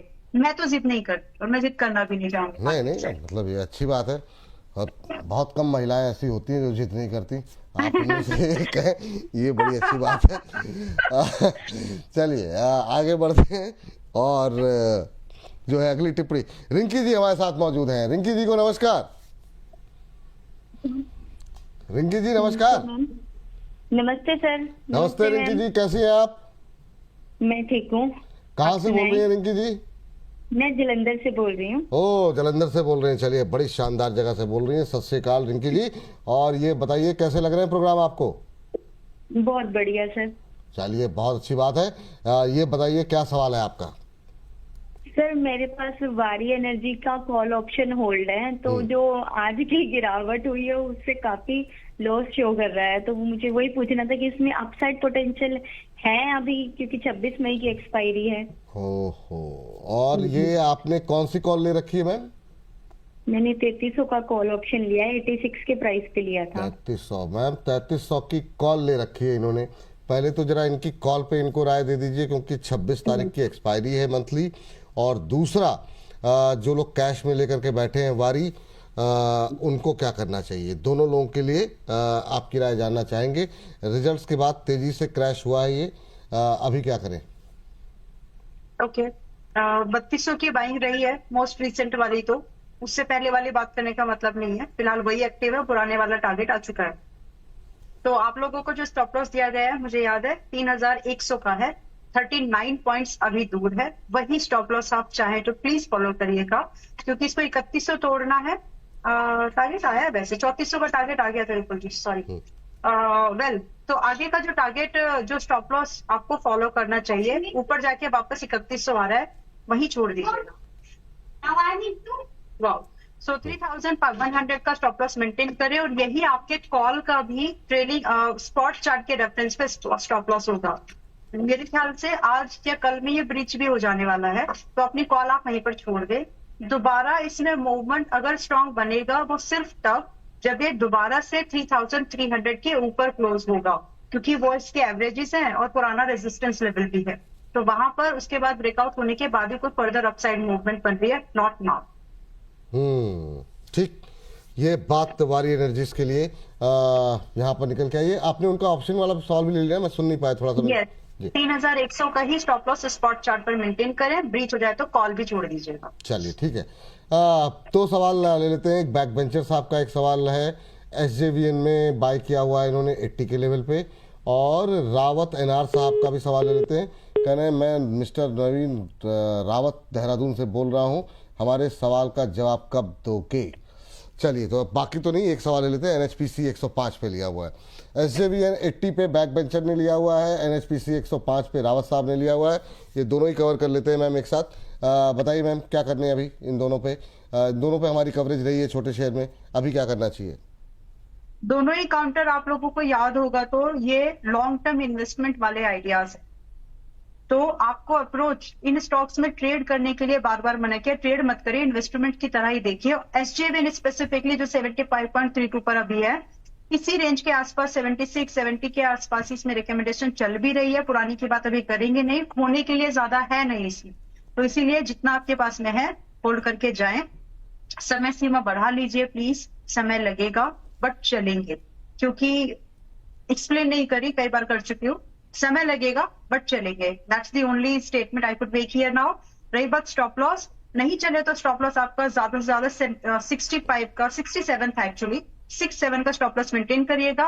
90, 110, 125 के टारगेट के लिए आप इसको अभी भी होल्ड करके जा सकते हो। You can keep time in your mind like 6 month, 6 महीने में जितना मिले उतना सिमट के निकल जाइए, अगर आपको शॉर्ट टर्म व्यू भी देखना है तो। दूसरा आपका जो सवाल है NHPC को लेकर के, NHPC में एंट्री विपुल जी, मेरे ख्याल से पिछले हफ्ते की एंट्री वाला प्राइस जो है वो यही है, 80, 79 के आसपास का ही है, और अभी 77 पर आया है, लाइक 2.5% गिरा वहां से। तो आपको उतना डरने की जरूरत नहीं है। देखिए, दोनों ही काउंटर लॉन्ग टर्म इन्वेस्टमेंट वाले हैं। NHPC पे बता दूं, न्यूक्लियर पावर एनर्जी पर फोकस रहने ही वाला है। न्यूक्लियर हाइड्रो, न्यूक्लियर पावर या फिर आप थर्मल पावर, ये सब पे फोकस बढ़ाना पड़ेगा। तो जब ये फोकस बढ़ेगा तो आप समझ लें कि चलेंगे कौन कौन से स्टॉक, इनको छोड़ के और कोई है नहीं है। तो समय लो, समय दो और इनको काम करने दो। डिप आ रहे हैं, ये आपके लिए वेट एंड वॉच वाली सिचुएशन है। स्टॉप लॉस आप लोग जरूर रख सकते हो जो शॉर्ट टर्म वाले माइंडसेट से इन स्टॉक में पैसा लगाए हैं। आप अपना स्टॉप लॉस 72 पर ही इंटैक्टेड रखिए, उससे नीचे जाने की जरूरत नहीं है। बाकी होल्ड करके जा सकते हो। शॉर्ट टर्म वाले काउंटर्स नहीं है, इन्वेस्टमेंट वाले। समय लो, समय दो।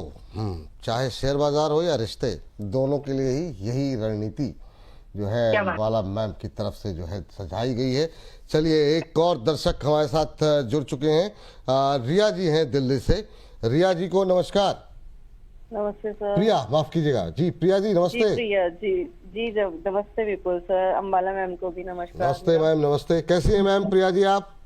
बढ़िया सर बढ़िया। चलिए, आप ऐसे ही बढ़िया रहिए, मुस्कुराते रहिए। बताइए मैम, कैसे याद किया और कोई शिकायत तो नहीं है कार्यक्रमों से? नहीं नहीं सर, बहुत अच्छा कार्यक्रम है आपका। बहुत हम लोग आपका कार्यक्रम जरूर फॉलो करते हैं। पूरा रूटीन बंधा हुआ है हमारा कि इतने बजे से इतने बजे का कार्यक्रम हमने देखना ही देखना है। नहीं नहीं, बहुत अच्छी बात है मैम, अच्छा रूटीन कर रहे हैं। हमारा भी यही रूटीन है, तबीयत खराब हो कुछ हो, अगर एक मतलब आते नहीं है तो फिर अजीब सा लगता है कि मतलब आज का कनेक्शन टूट गया है। जी यस मैम, बताइए क्या सवाल है? हाँ, क्या करें मैम? सर मेरे पास कौन ये जो कैंडल्स है और ये जो ईएमएस है ना, आर्टरीज और वेन्स बन गए हैं आजकल। वाह, बहुत शानदार, बिल्कुल सही कह रही हैं। हाँ यस मैम, प्रिया जी। पास कॉनकॉर्ड बायोटेक है 1180 शेयर्स है 1184 पे। कब तक होल्ड कर सकती है मैम इसे?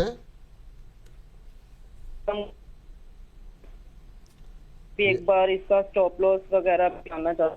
अच्छा, कब तक वैसे होल्ड करने का इरादा है आपका? कितने समय तक, क्या नजरिया क्या है? 6 महीने तो मैं कर ही सकती हूँ, उससे ज्यादा भी कर सकती हूँ। चलिए ठीक है। कॉनकॉर्ड बायोटेक पे मैम आपकी राय क्या होगी? 1150 के आसपास अभी चल रहा है। 84 पे 1184 की इनकी खरीद है। आज 4% के आसपास की गिरावट है। क्या सजेशन रहेगा प्रिया जी को? आपके सजेशन के हिसाब से ये थोड़ा सा अपना टाइम फ्रेम बढ़ा भी सकती हैं। 6 महीने 1600 और थोड़ा बढ़ा सकते हैं तो 1850 आ जाएगा। और स्टॉप लॉस इन टारगेट्स के लिए जो आपको स्टॉप लॉस है, मतलब मैं आपको 40 से 65% अपसाइड की पोटेंशियल की बात कर रही हूँ।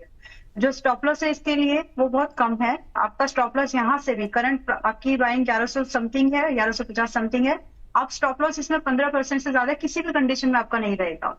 तो आपका स्टॉप लॉस यहाँ पर 1030 पर रखो बस, और होल्ड कर लीजिए। काउंटर अच्छा है, ये चीज समझे कि जब सब कुछ गिर रहा होता है तो कुछ ऐसे काउंटर्स है जो चलते हैं जिसमें कि कंज्यूमर एंड आपका फार्मास्यूटिकल इंडस्ट्री डिफेंसिव नेचर होने की वजह से बचती है। वही चीज हम यहाँ पर एक्सपीरियंस करेंगे। तो आपका हेल्थ केयर, फार्मा एंड आपका कंज्यूमर मार्केट थोड़े कम गिरेंगे। तो उसी कम में कुछ अच्छे काउंटर्स जो हैं जो गिर चुके थे ऑलरेडी, वो जल्दी अच्छा रिबाउंड दिखाएंगे, क्योंकि पैक्ट सेक्टर में जो रोटेशन होता है उसका एडवांटेज मिलता है। तो इसके चलते क्योंकि स्टॉक गिर चुका है तो ये चल पड़ेगा।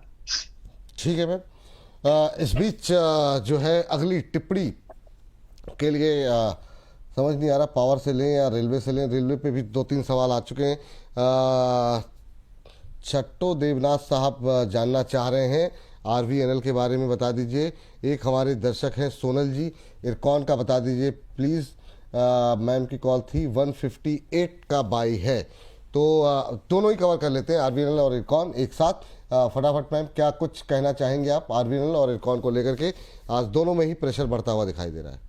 आईआरसीटीसी भी इंक्लूड कर लेते हैं विपुल जी, वो मेरे रडार पे भाई। तो आईआरसीटीसी, इरकॉन एंड आपका आरवीएनएल, देखो तीनों ही स्टॉक आपके बाइंग रेंज से बता रही हूँ, आपके 3 से 3.5% गिरे हुए हैं नेट में। ऊपर जाकर के वापस आए कुछ स्टॉक।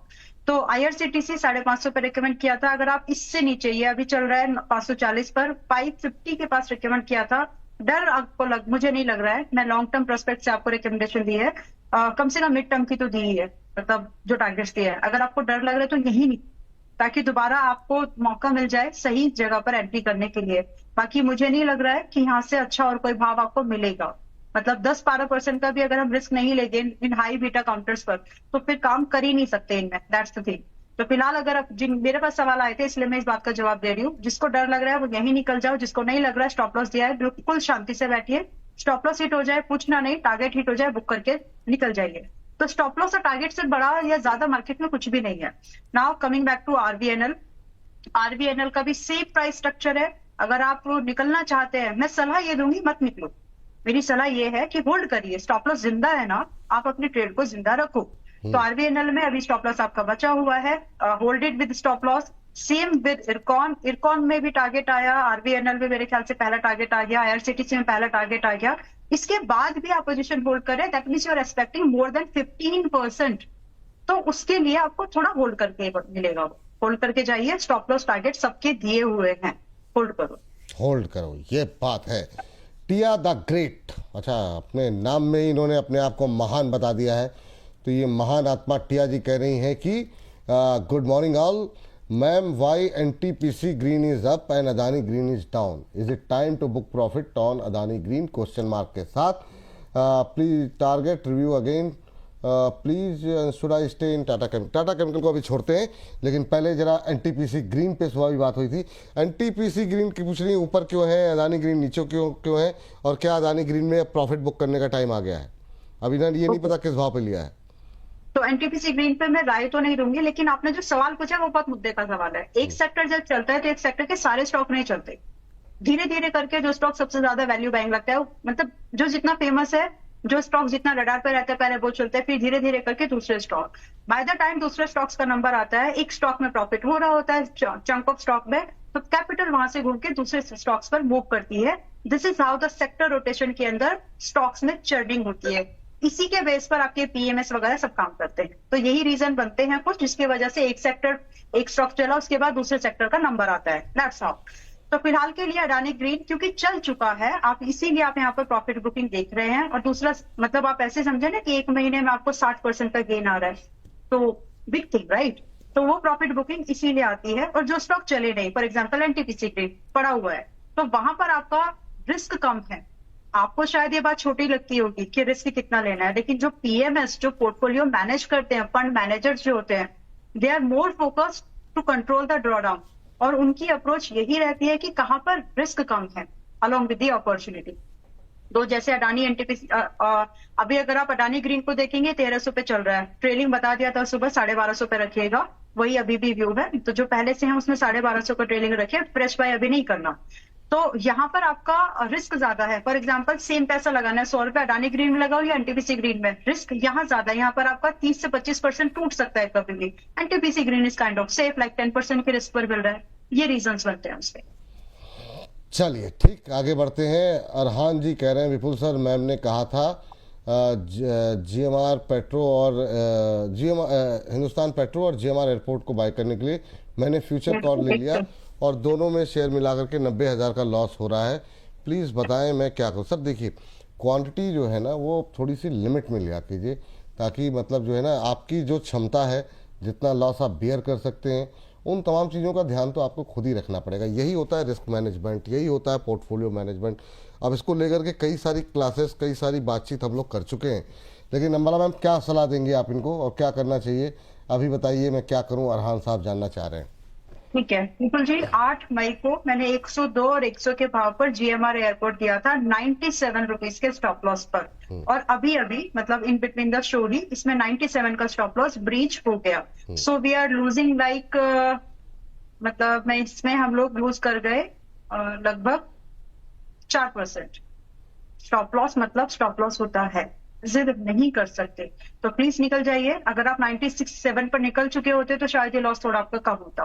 तो प्लीज जितने भी लोग जीएमआर एयरपोर्ट के ट्रेड में हैं, 8 मई को ट्रेड रिकमेंडेशन दी गई थी आपको 110, 125 और 135 के टारगेट के लिए। वी गॉट स्टॉप लॉस 8 मई से 12 मई के बीच में, ये स्टॉप लॉस आपको आ चुका है, एग्जिट कर लीजिए। अभी अभी आया है, अदरवाइज मैं आपको थोड़ी देर पहले खुद ही बता देती थोड़ी देर बाद। चलिए ये बात है यहाँ पर। और मैम एक हमारे दर्शक ने धनराशि भेजी है और कह रहे हैं Vipul ji please ask Ambala ma'am a strategy on how to differentiate between portfolio investment stocks versus trading stocks. अच्छा सवाल है सर आपका, है ना। जो इन्होंने ये मतलब पैसे दे करके आपने सवाल पूछा है, ये आप पैसे नहीं भी देते तो भी हमने सवाल लेते ही लेते, क्योंकि इस तरह की चीज़ों पे लगातार हम लोग बातचीत कर रहे हैं, वो हो सकता है आपने ध्यान ना दिया हो। मैम आप भी अपना इन्वेस्टमेंट पोर्टफोलियो और अपना ट्रेडिंग पोर्टफोलियो किस तरीके से हैंडल करती हैं, या जो दर्शक हमें देख रहे हैं वो लगातार इस तरह की क्वेरीज आ रही हैं, तो आप कैसे क्या सजेस्ट करेंगे अभी इस समय? देखिए, ट्रेडिंग के लिए आपको चाहिए, इन्वेस्टमेंट के लिए चाहिए आपको ग्रोथ एंड स्टेबिलिटी दोनों। ट्रेडिंग के लिए आपको स्टेबिलिटी नहीं चाहिए, आपको सिर्फ मोमेंटम चाहिए। तो सबसे पहला फिल्टर तो यहीं पर आ जाता है। जो स्टॉक धीरे धीरे चलते हैं वो मैं जनरली पसंद नहीं करती, मुझे हाई बीटा मोमेंटम स्टॉक्स में ज्यादा प्रेफरेंस होती है, क्योंकि आपको मोमेंटम चाहिए। मेजर बात इन्वेस्टमेंट वाली जो सबसे इंपॉर्टेंट आपको ढूंढनी है, when you are buying it today, chances क्या है कि वो धंधा, बिजनेस, जो भी आप इंडस्ट्री में पैसा लगा रहे हो 10 साल 15 साल, क्या वो बिजनेस आप अपने बच्चों को पास ऑन कर सकते हैं? पहला टिक ये। दूसरा टिक ये कि क्या इसके लिए कंपटीशन लेवल इतना है कि बड़े हेवी कंपटीशन में कंपनी आपको सरवाइव कर लेगी? तो ये इन्वेस्टमेंट वाली बातें चल रही है। तीसरा कि जिसमें आप इन्वेस्टमेंट कर रहे हैं वो एक सनराइजिंग इंडस्ट्री का पार्ट है या फिर एक स्टेबल इंडस्ट्री का पार्ट है, या फिर वो एक जैसे कि मैं आपको एग्जांपल दूं, एटीएम वाली कंपनीज जैसे एटीएम बनाती हैं, वो गया वो बिजनेस, राइट? वो प्रोडक्ट लाइन वाली कंपनी तो नहीं है। तो आपको सनराइजिंग इंडस्ट्री में पैसा देखना चाहिए, स्टेबल कंपनी में देखना चाहिए, और जो अच्छा खासा 10-15 साल चल सके वो बिजनेस में आपको फिर फर्दर स्टॉक्स ढूंढने हैं। ट्रेडिंग के लिए आपको ज्यादा कुछ नहीं चाहिए होता। When you are doing trading, तो आपका स्टॉक सिलेक्शन मैटर नहीं करता है। ध्यान दीजिए, ट्रेडिंग में आपका price action matters a lot. साथ में जब आप एंट्री कर रहे हैं तो मैक्रो फैक्टर उस समय क्या कर रहे हैं, ताकि आपका डिसीजन क्या broader market broader sentiment support कर जाएंगे, थोड़ी सी ये सारी चीजें हैं। बाकी सबसे बड़ा डिफरेंस एक ट्रेडिंग स्टॉक में और एक मोमेंटम स्टॉक में, मतलब एक इन्वेस्टमेंट स्टॉक में और एक ट्रेडिंग स्टॉक में यही होता है कि आपको ट्रेडिंग स्टॉक में हाई बीटा ढूंढना है आपको, जिसमें हाई अल्फा जनरेट हो सके। इन्वेस्टमेंट में आपको ग्रोथ ढूंढनी है कि कौन सा स्टॉक बचा रह जाएगा अपनी आगे की जर्नी में। ये सबसे बड़ा फिल्टर मेरे सामने रहता है बिल्कुल भी जब मैं बात करती हूँ। इसके एग्जांपल में दे देती हूँ ताकि लोगों को समझ में आ जाएगा। अगर आप मुझसे बोलेंगे एनसीएक्स कैसा स्टॉक है, पोर्टफोलियो लायक है, एनटीपीसी ग्रीन कैसा है, पोर्टफोलियो लायक है, टेनको इंडस्ट्रीज कैसा है, पोर्टफोलियो लायक है, जबकि न्यूली टेनको इंडस्ट्रीज तो न्यूली लिस्टेड कंपनी है। सीएमपीडीआई कैसी कंपनी है, पोर्टफोलियो लायक है, क्योंकि जिस तरह से माइक्रो फैक्टर बदले, माइनिंग वगैरह बदलेगा, माइनिंग पर फोकस बढ़ेगा, एक्सप्लोरेशन और ज्यादा होगा, तो जो माइनिंग प्लानिंग वाली चीजें हैं वो और बढ़ेगी। अब इसके लिए क्या बहुत ज्यादा कंपटीशन है? नो, 2-3 कंपनीज है, उसमें भी पीएसयू सिर्फ यही है। ये छोटी छोटी ये चीजें आपको देख। बाकी ट्रेडिंग करने के लिए तो क्या आपको प्राइस एक्शन देखना है, ओवरबॉट ओवरसोल्ड चीजें देखनी है, और सेक्टर से सस्ता महंगा स्टॉक है या नहीं वो देखना, ट्रेड कर लेना है, छोड़ भी देना है फिर उसको। उम्मीद करते हैं अंबाला मैम के इस ज्ञान से मतलब जो है आप लोग लाभान्वित होंगे। फिर से गहराई है गिरावट। इस वक्त की एक और बड़ी खबर, 23,500 भी टूट गया, 23,479, 23,477 का इंट्राडे लो अभी लगा है। तो बाजार में फिर गहराई है गिरावट, 23,477 ये अब इंट्राडे लो। बड़ी गिरावट देखने को मिल रही है, 1.25% से ज्यादा टूटा है निफ्टी, 23,500 के नीचे इस समय अब निफ्टी ट्रेड करता हुआ। 325 अंकों की गिरावट। आईटी इंडेक्स 4% नीचे, बैंक निफ्टी में 1.5% की गिरावट। अब 2600 से ज्यादा शेयर हैं जो कि लाल निशान में है। तो गिरावट गहराती हुई बाजार के अंदर। सिर्फ 600 शेयर ऐसे हैं जो कि बढ़त के साथ कामकाज कर रहे हैं। तो बाजार में गहराई है गिरावट। निफ्टी ने 23,500 का स्तर तोड़ करके 23,478 का लो लगाया है। 1100 अंकों से ज्यादा सेंसेक्स टूटा है, 74,900 के नीचे अब फिसलता हुआ दिखाई दे रहा है। मिड कैप और स्मॉल कैप में अब 2% से ज्यादा की गिरावट देखने को मिल रही है। बाजार में फिर गहराई है गिरावट। आईटी इंडेक्स 4%, बैंक निफ्टी 1.5% अब नीचे कामकाज करते हुए। 325 अंकों से ज्यादा की गिरावट, करीब 1.5% नीचे इस समय निफ्टी। तो ये आज का जो थंब था वो भी यही था, कहाँ मिलेगा सहारा। अंबाला मैम, क्या रिएक्शन आपका, जिस तरीके से बाजार में अब पैनिक बढ़ता हुआ दिखाई दे रहा है? गिरावट है रुपल जी, और उससे आप मुड़ नहीं सकते, उसके हिसाब से प्लानिंग कर लीजिए। मैं एक बात बोल सकती हूँ यहाँ पर, आपका मिड सेलेक्ट इंडेक्स जो है अभी भी ऊपर है, बहुत ज्यादा नहीं गिरा, 5% from the top, recent top. तो अगर आपका पोर्टफोलियो 12 मई 2026 को ये बात बोल रही हूँ, अगर आपका पोर्टफोलियो ज्यादा small cap and mid cap based है तो अपने पोर्टफोलियो को हेजिंग कर लो। 10%, 5% जो भी आपको लगता है हेजिंग करके चलो पोर्टफोलियो को। पुट से, सोने चांदी से नहीं कर सकते हेजिंग, ठीक है? तो फिलहाल के लिए वो वाला सेंटीमेंट नहीं है, तो हेजिंग करना इट इज सजेस्टेड अगर आप लॉन्ग टर्म पोर्टफोलियो की बात कर रहे हो तो ये सजेशन आपके लिए है, क्योंकि हो सकता है, हो जाएगा कि आपका मिड सेलेक्ट जो है यहां से 13,700, 13,450 तक और दिखेगा। और अभी जब मैं ये बात बोल रही हूँ तो 14,100 समथिंग चल रही है अभी, राइट? तो थोड़ा सा हेजिंग करने पर फोकस करिए। मुश्किल नहीं है, पोर्टफोलियो में जितना वेटेज है देख लो, मिड कैप में और स्मॉल कैप में ज्यादा है क्या, तो उसके हिसाब से अगले महीने की पुट्स खरीद लीजिए, ताकि आपका पोर्टफोलियो 5% से इंश्योरेंस है वो मैनेज हो जाएगा। तो आपको डर नहीं लगेगा। तो जो पैसा आपने पुट्स में कमाया, जब निचले भाव आएंगे उन्हीं स्टॉक्स में आप टॉप अप कर लो। इस तरह से आप अपने पोर्टफोलियो को शॉर्ट टर्म टर्बुलेंस जो आ रहा है उससे मैनेज कर लोगे। बाकी ब्रॉडर मार्केट व्यू बहुत क्लियर है, कल ही बता दिया था, मैं सेलिंग साइड जा रही हूँ, इसीलिए I said that bank Nifty, Sensex, Nifty तीनों को आप देख लो, तीनों में गैप भरेगा। और बाय द टाइम ये गैप भरा, अगर कुछ पॉजिटिव न्यूज नहीं आई तो जो पुराने सपोर्ट्स बने हुए थे मार्च के, वहां तक जाएगा भाव, तो उसके हिसाब से प्लानिंग कर लीजिए आप। चलिए, तो ये बात यहाँ पर निकल करके आई है। इस बीच प्रीति जी कह रही हैं, हेलो मैम, क्या आप सिल्वर के बारे में बता सकती हैं?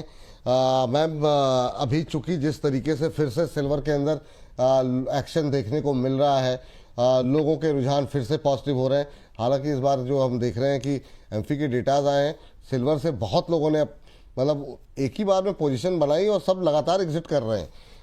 क्या व्यू रहेगा अभी सिल्वर को लेकर के मैम आपका, अगर आप टिप्पणी करना चाहें तो?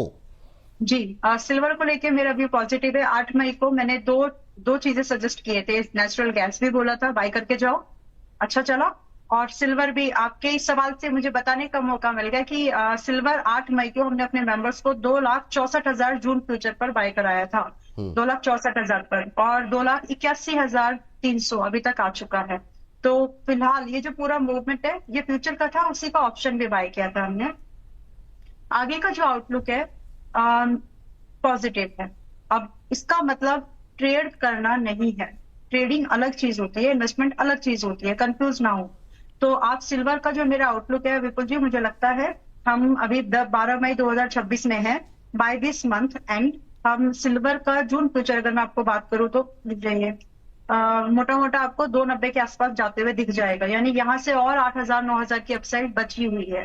तो जो सिल्वर ईटीएफ्स बाय करके बैठे हैं, हैव पेशेंस, थोड़ा समय दे दो, क्योंकि जब ब्रॉडर मार्केट में चीजें थोड़ी सी खराब होंगी तो आपको ये थोड़ा हेजिंग वाले नेचर के जो चीजें हैं चलेंगी, बट ये पोर्टफोलियो हेजिंग नहीं करना है इससे, वोलेटाइल।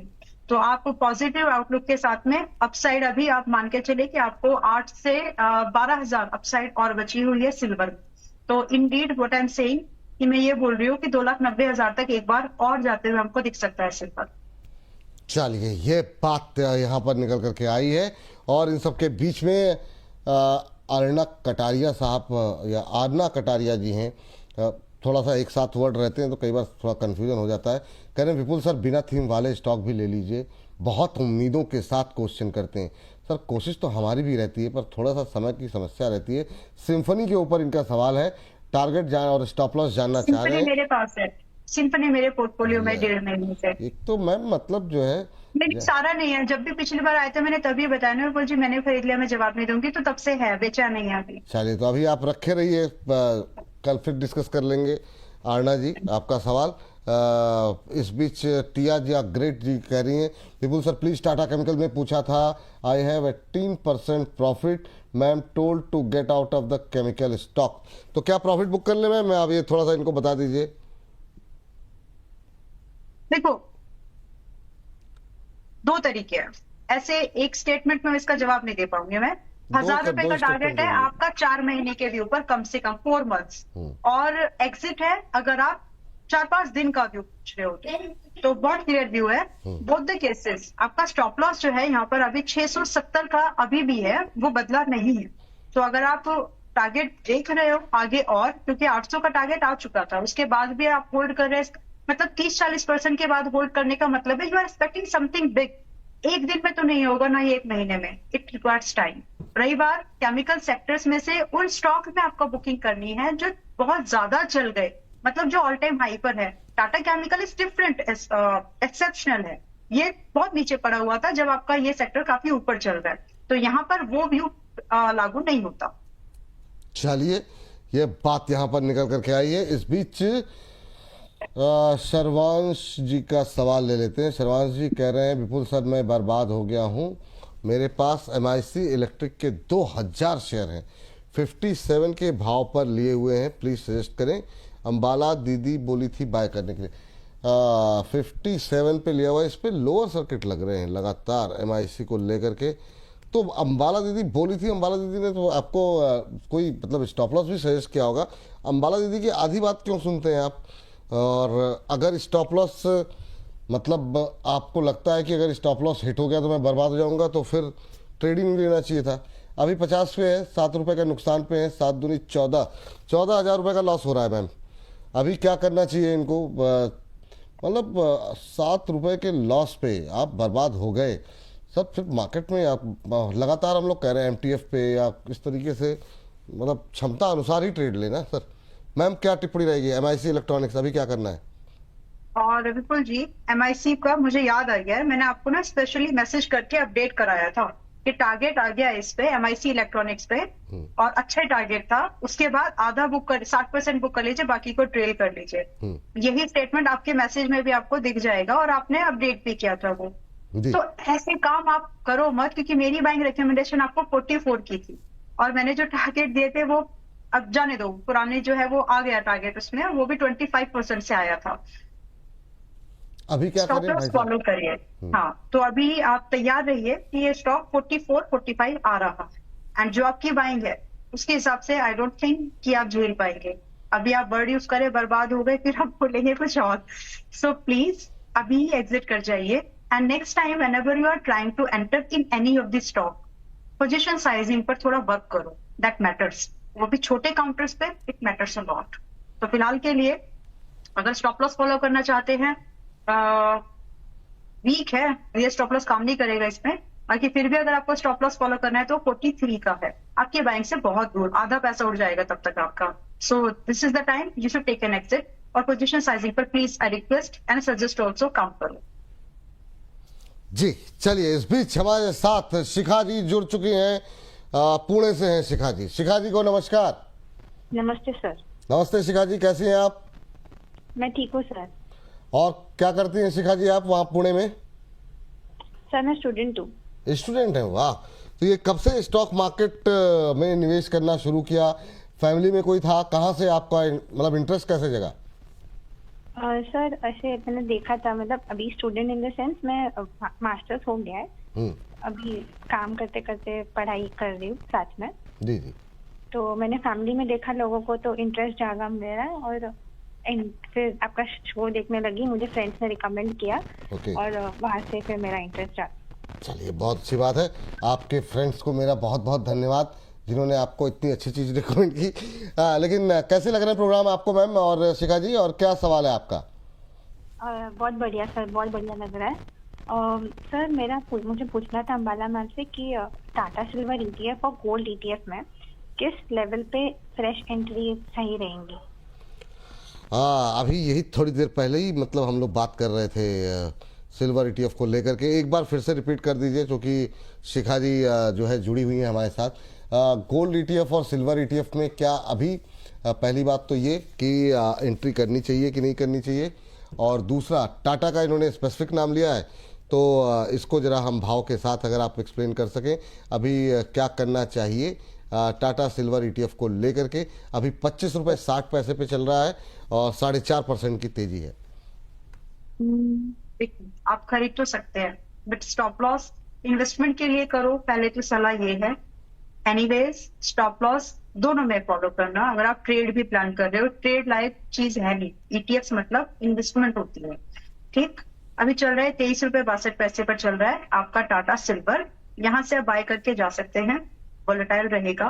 बट जो टारगेट्स हैं, जब हमने अभी बात की कि 290 के आसपास लग रहा है चांदी आते हुए, तो आप ये मान के चलिए कि आपके ETF भी उसी चाल को फॉलो करेंगे, थोड़ा सा वोलेटाइल होकर के, लेकिन 30 रुपए से लेकर के कम से कम 40 रुपए, बहुत बड़े टारगेट्स हो जाएंगे, रहने दो, ओवर एक्सपेक्टेशन आएगी फिर। 30 रुपए से लेकर के 32 रुपीज के टारगेट आप सिल्वर ETF टाटा का जो है इसको देख सकते हैं, बाय करके जा सकते हो। स्टॉप लॉस स्ट्रिक्टली 22 रुपए 30 पैसे का फॉलो करिए, जो most recent swing accumulation zone है वहीं पर, तो आप इसमें बाइंग व्यू लेके जाओ। और similarly Tata gold which is at 14.64 as of now, trading की सलाह नहीं है, छोटे छोटे स्टेप्स लीजिए। आज इसको खरीदिए आप, मान लीजिए आपने इसमें 100 रुपए लगाने थे, इस पर्टिकुलर वन में सिर्फ 50 लगाइएगा। बचे हुए को या तो 15 रुपए के जब ये ऊपर निकल जाए कल परसों, वहां पे कंप्लीट कर लो। स्टॉप लॉस उस समय 13 रुपए 70 पैसे का रखिएगा इस ETF का, या फिर बचे हुए जो 50 रुपए हैं, अगर कल की डेट में आपको ये वापस से 14 रुपए के आसपास मिल जाए, वहां अपनी पोजीशन को आप कंप्लीट कर लीजिए। Stop loss will remain same in both cases. Target आपका जो रहेगा, टारगेट बदल जाएंगे, और टारगेट आपके जो रहेंगे, टारगेट आपके रहेंगे लगभग 16.5 रुपए से 18 रुपए तक आप एक्सपेक्ट कर सकते हैं। बट ये शॉर्ट टर्म व्यू नहीं है, समय देना पड़ेगा। और अगर आप शॉर्ट टर्म ट्रेड कर भी रही हैं, तो जैसे ही टारगेट आपको आ जाए प्लीज निकल जाइएगा, क्योंकि वही चाल पूरे साल भर ये कंटिन्यू नहीं करेगा। चलिए, ये बात यहाँ पर गोल्ड और सिल्वर ETF को लेकर के आ गई है। तो समय भी काफ़ी ज़्यादा हो चुका है। अब फटाफट जो है हम ढोल नगाड़े के साथ आगाज करते हैं अपने विशेष सेगमेंट जिसका नाम है खबरों का खेल। खबरें हैं जो बिगाड़ती हैं शेरों की चाल, खबरें ही करती हैं आपको मालामाल। खबरों के चलते कहां देखने को मिल रहा है एक्शन, क्या होना चाहिए आपका रिएक्शन, ये बताएंगे अंबाला जी। खबर बताएंगे हम और निर्णय लेंगे आप, खरीदे बेचे या बने रहें या करें एवरेज। इन तमाम चीज़ों पे बातचीत करते हैं और एक एक करके तमाम धुआंधार धुरंधर शेयरों को आपकी खबरों को एनालिसिस करते हैं। लेकर के आ जाइए पहली कंपनी, वो है ONGC। और ONGC और ऑयल में आज ज़बरदस्त तेजी, 5 से लेकर के 9% की धुआंधार रफ्तार यहाँ पर देखने को मिल रही है। आपको बता दें अपस्ट्रीम एनर्जी सेक्टर को बढ़ावा देने के लिए सरकार की तरफ से महत्वपूर्ण फैसले लिए गए हैं, जिसकी वजह से ONGC और ऑयल में आज तेजी देखने को मिल रही है। ऑनशोर क्रूड ऑयल पर रॉयल्टी घटा करके 10% की गई है और इसी का फायदा आज इस पर लेकर के CLSA की शायद एक रिपोर्ट आई है कि इनके रेवेन्यूज पे 10% के आसपास का मार्जिन पे जो है इसका असर होगा। Offshore crude oil natural gas पर रॉयल्टी को घटा करके करीब 8% किया गया है। ONGC और ऑयल इंडिया जैसे शेयरों को इसका सीधा बेनिफिट मिलेगा और यही वजह है कि ये दोनों शेयर जो है आज अच्छी मजबूती के साथ कामकाज करते हुए। लेकिन अब आज की चूंकि रैली आ चुकी है, अब क्या करना चाहिए, महत्वपूर्ण बात ये मैम 5.5% ऊपर क्या 300 के लेवल पर भी एंट्री ONGC पे ली जा सकती है? जिनके पास पहले से है ONGC के शेयर को क्या करना चाहिए, पहले ONGC की बात कर लेते हैं फिर ऑयल इंडिया। ONGC छोटा स्टॉप लॉस 280 और 296 पर चल रहा है, बाय करके जा सकते हैं। 315 से लेकर के 340 के छोटे टारगेट्स आप एक्सपेक्ट कर सकते हैं। Oil India ma'am, oil India में भी आज अच्छा मोमेंटम देखने को मिल रहा है। 7-8% से ज़्यादा की मजबूती जो है ऑयल इंडिया के अंदर देखने को मिल रही है। अभी भी जो है हम देख रहे हैं 8.5% ऊपर, 500 के नज़दीक पहुंचता हुआ। आज 499.40 का हाई लगाया है इसने। क्या 52 वीक हाई की तरफ जा रहा है? समीकरण तो वैसे ही बन गए हैं, बिल्कुल जिसके फेवर में ही बन गए हैं। एंड अगर आप सच में होल्ड कर सकते हो तो बाय करिए। एक मिड टर्म इन्वेस्टमेंट आइडिया के तौर पर लेके जाइए। दिसंबर 2026 के व्यू पर स्टॉप लॉस डिफाइंड है, 450 से नीचे रखना नहीं है। 494 भी चल रहा है, 200 दिन का मूविंग एवरेज है वो, और कंसोलिडेशन रेंज का भी सपोर्ट है, तो इसके नीचे रखना नहीं है, 450 के नीचे। और जो टारगेट्स हैं, you should expect something big, क्योंकि गवर्नमेंट के फोकस से ये चीज प्रूव होती है कि इनका समय और थोड़ा सा मजबूती से बढ़ सकता है स्टॉक्स के मूवमेंट। नाउ पोर्ट 94 पर अभी चल रहा है। कम से कम आपके टारगेट के एक्सपेक्टेशन 560 और फिर आप 650 के टारगेट के एक्सपेक्टेशन रख सकते हैं। ये नजरिया सिर्फ दिसंबर 2026 तक का है। टारगेट अगर आपके पहले आ जाते हैं, चांसेस हैं आ जाएंगे, तो आप पहले टारगेट पर ट्रेल करके, ध्यान से नोट डाउन कर लें, पहले टारगेट पर ट्रेल करके फिर आप 700 तक के भाव को चेज कर सकते हैं। चलिए, ये बात ऑयल इंडिया को लेकर के निकल करके आई है। अगली कंपनी स्क्रीन पर लेकर के आते हैं जहां पर खबर के चलते एक्शन देखने को मिल रहा है, ये ग्रो। इस पर भी लगातार हम सुबह से बातचीत कर रहे हैं। यहां पर करीब 5,637 करोड़ रुपए की ब्लॉक डील होती हुई निकल के आई है। ब्लॉक डील के चलते आज हमने देखा इंट्राडे में करीब 8% तक लुढ़कता हुआ ग्रो का शेयर दिखाई दिया। करीब 30.91 करोड़ शेयर, यानी कि करीब 5.01% के आसपास की इक्विटी जो है वो बेची गई है। डील का फ्लोर प्राइस 182.30 था पर शेयर, और ये फिलहाल के लिए जो प्री IPO के आसपास की जिनकी पोजीशन थी, लॉक इन खत्म होने के कुछ निवेशकों की जो हिस्सेदारी थी, उन्होंने अपने हिस्सा जो है वो ग्रो के अंदर बेचा है। ये सिचुएशन रही है। 5,637 करोड़ में ब्लॉक डील हुई। अभी भी 183 के आसपास, 184 के आसपास ट्रेड करता हुआ। बाजार की बढ़ती गिरावट में ये भी थोड़ा सा फिर से नीचे जाता हुआ। मैम, ग्रो क्या करें? ग्रो में ग्रो करेगा ग्रो? क्वेश्चन मार्क के साथ सवाल है। 150 का स्टॉप लॉस मेंटेन करके 180 185 which is current range buying ली जा सकती है, लेकिन 50% एक्सपोजर से। काउंटर में फिर अभी जब दोबारा बात हो रही है, तो जब भी इस तरह की बड़ी अनलॉकिंग होती है वॉल्यूम की, तो स्टॉक एक डायरेक्शन पकड़ता है शॉर्ट टर्म के लिए, मतलब कुछ हफ्तों के लिए आई शुड से। तो उसमें बड़े मूव की एक्सपेक्टेशन आप हमेशा रख सकते हैं। वो बड़े मूव अगर आपने स्टॉप लॉस नहीं लगाए तो बड़े नुकसान की तरफ भी जाते हैं, और अगर आपकी डायरेक्शन की तरफ है, जो कि लॉन्ग जनरली लोग करते हैं, तो वहां से आपको एक अपसाइड की अच्छी मूवमेंट भी दिख सकती है। सो फिलहाल के लिए बाय है, लिमिटेड एक्सपोजर पर 150 के स्टॉप लॉस पर, 210 और 250 के टारगेट्स के लिए। लेकिन लिमिटेड एक्सपोजर रखना। उतना मजबूत नहीं लग रहा है, जस्ट के भाव आया है उस रेंज में एक एक्शन देखने के लिए मिल सकता है, न्यूज जब वॉल्यूम आई है मार्केट में उस हिसाब से। इसलिए स्टॉप लॉस प्लीज मेंटेन करना, और ब्रॉडर मार्केट सेंटिमेंट फिलहाल ठीक नहीं है, तो स्टॉप लॉस से कॉम्प्रोमाइज किसी भी काउंटर पे ना करें प्लीज। ठीक। शिव भक्त सुमित जी लिख रहे हैं हमारा पोर्टफोलियो रेड हो गया है, लेकिन विपुल जी पिंक हो रहे हैं। आज लेडीज फर्स्ट वाले सवाल ही चल रहे हैं, 500 बार सवाल पूछ लिया है लेकिन इग्नोर किया जा रहा है। ऐसा कुछ नहीं है, और ठीक है, अच्छी, इसमें गलत बात क्या है? अगर महिलाओं को थोड़ी सी वरीयता कम से कम सवालों में ही मिल जाए तो उसमें मतलब मुझे लगता नहीं कोई आपत्ति होनी चाहिए आपको। लेकिन ठीक है, आपका सवाल भी आगे डिस्कस कर लेंगे। देवयानी को लेकर के कह रहे हैं मैम की कॉल थी 123 पर, आगे डिस्कस कर लेंगे सर, इसको इसी सेगमेंट में ही डिस्कस कर लेंगे आगे देवयानी पे। मैम एक बार देख लीजिएगा, तब तक हम जरा अगली खबर को पढ़ लेते हैं। स्क्रीन पर लेकर के आ जाइए अगली खबर और देखते हैं HFCL। वाह, एक से बढ़ के एक शेयर निकल के आ रहे हैं। ये सभी शेयर जो है वो मतलब रिटेल इन्वेस्टर के बहुत सारे संभाल रहे हैं। आपको बता दें कि यहाँ पर एक ऑर्डर की खबर निकल करके आई है, ग्लोबल बिजनेस एक्सपेंशन के लिहाज से इसे काफ़ी अहम माना जा रहा है। डील से इंटरनेशनल मार्केट में पकड़ मजबूत होने की उम्मीद जताई जा रही है। HFCL को लेकर के ये अपडेट यहाँ पर आती हुई 184 करोड़ रुपए के एक्सपोर्ट ऑर्डर यहाँ पर मिलते हुए HFCL को दिखाई दिए हैं। कई सारी पहले भी अपडेट थी, उसके चलते यहाँ पर शानदार मोमेंटम बनता हुआ दिखाई दे रहा था अब तक, लेकिन अब बाजार की बढ़ती गिरावट में ये शेयर भी अब हल्का होता हुआ दिखाई दे रहा है। मैम HFCL 148 का लेवल, और हो गई रैली पूरी इसकी? शॉर्ट टर्म वाली हो गई बिल्कुल जी। और अभी 140 पर मोस्ट रिसेंट आई थिंक 3-4 दिन पहले या 3 दिन के अंदर ही 140 139 पर रिकमेंड किया है, क्योंकि चल रहा था तो ठीक है, एक स्विंग ट्रेड कर लीजिए। 108 पर उससे पहले वाली प्रॉफिट बुकिंग करा लिया है जी। बुक आज 148 पर है। जिनके पास है, मतलब वैसे तो खबरों में है, बट जिनके पास है आप प्लीज इसको बुक कर लीजिए। नंबर्स वगैरह सब ठीक है, लेकिन प्राइस है ओवरबॉट। प्रॉफिट बुकिंग आएगी ही आएगी, उससे पहले ही you should take your profit. दोबारा एंट्री का भाव मेरी नजर में 115 से 120 के भाव पर बनता है। उस समय एक बार मैं भी प्राइस अलर्ट लगा के रखूंगी, जिस दिन आएगा उस दिन एक बार उसको रिविजिट कर लेंगे। आज के डेट में I think you should book your profit, और अगर आप ये नहीं कर रहे हो इट्स ओके, क्योंकि नंबर्स बहुत अच्छे हैं, तो हो सकता है थोड़ा सा और स्ट्रेच मार जाइए 155 160 तक। तो उसके लिए दो तरीके, या तो प्रॉफिट बुक कर लो, if you are not doing so तो फिर 140 रुपए का ट्रेडिंग लगा लीजिए ताकि आपका नुकसान ना हो।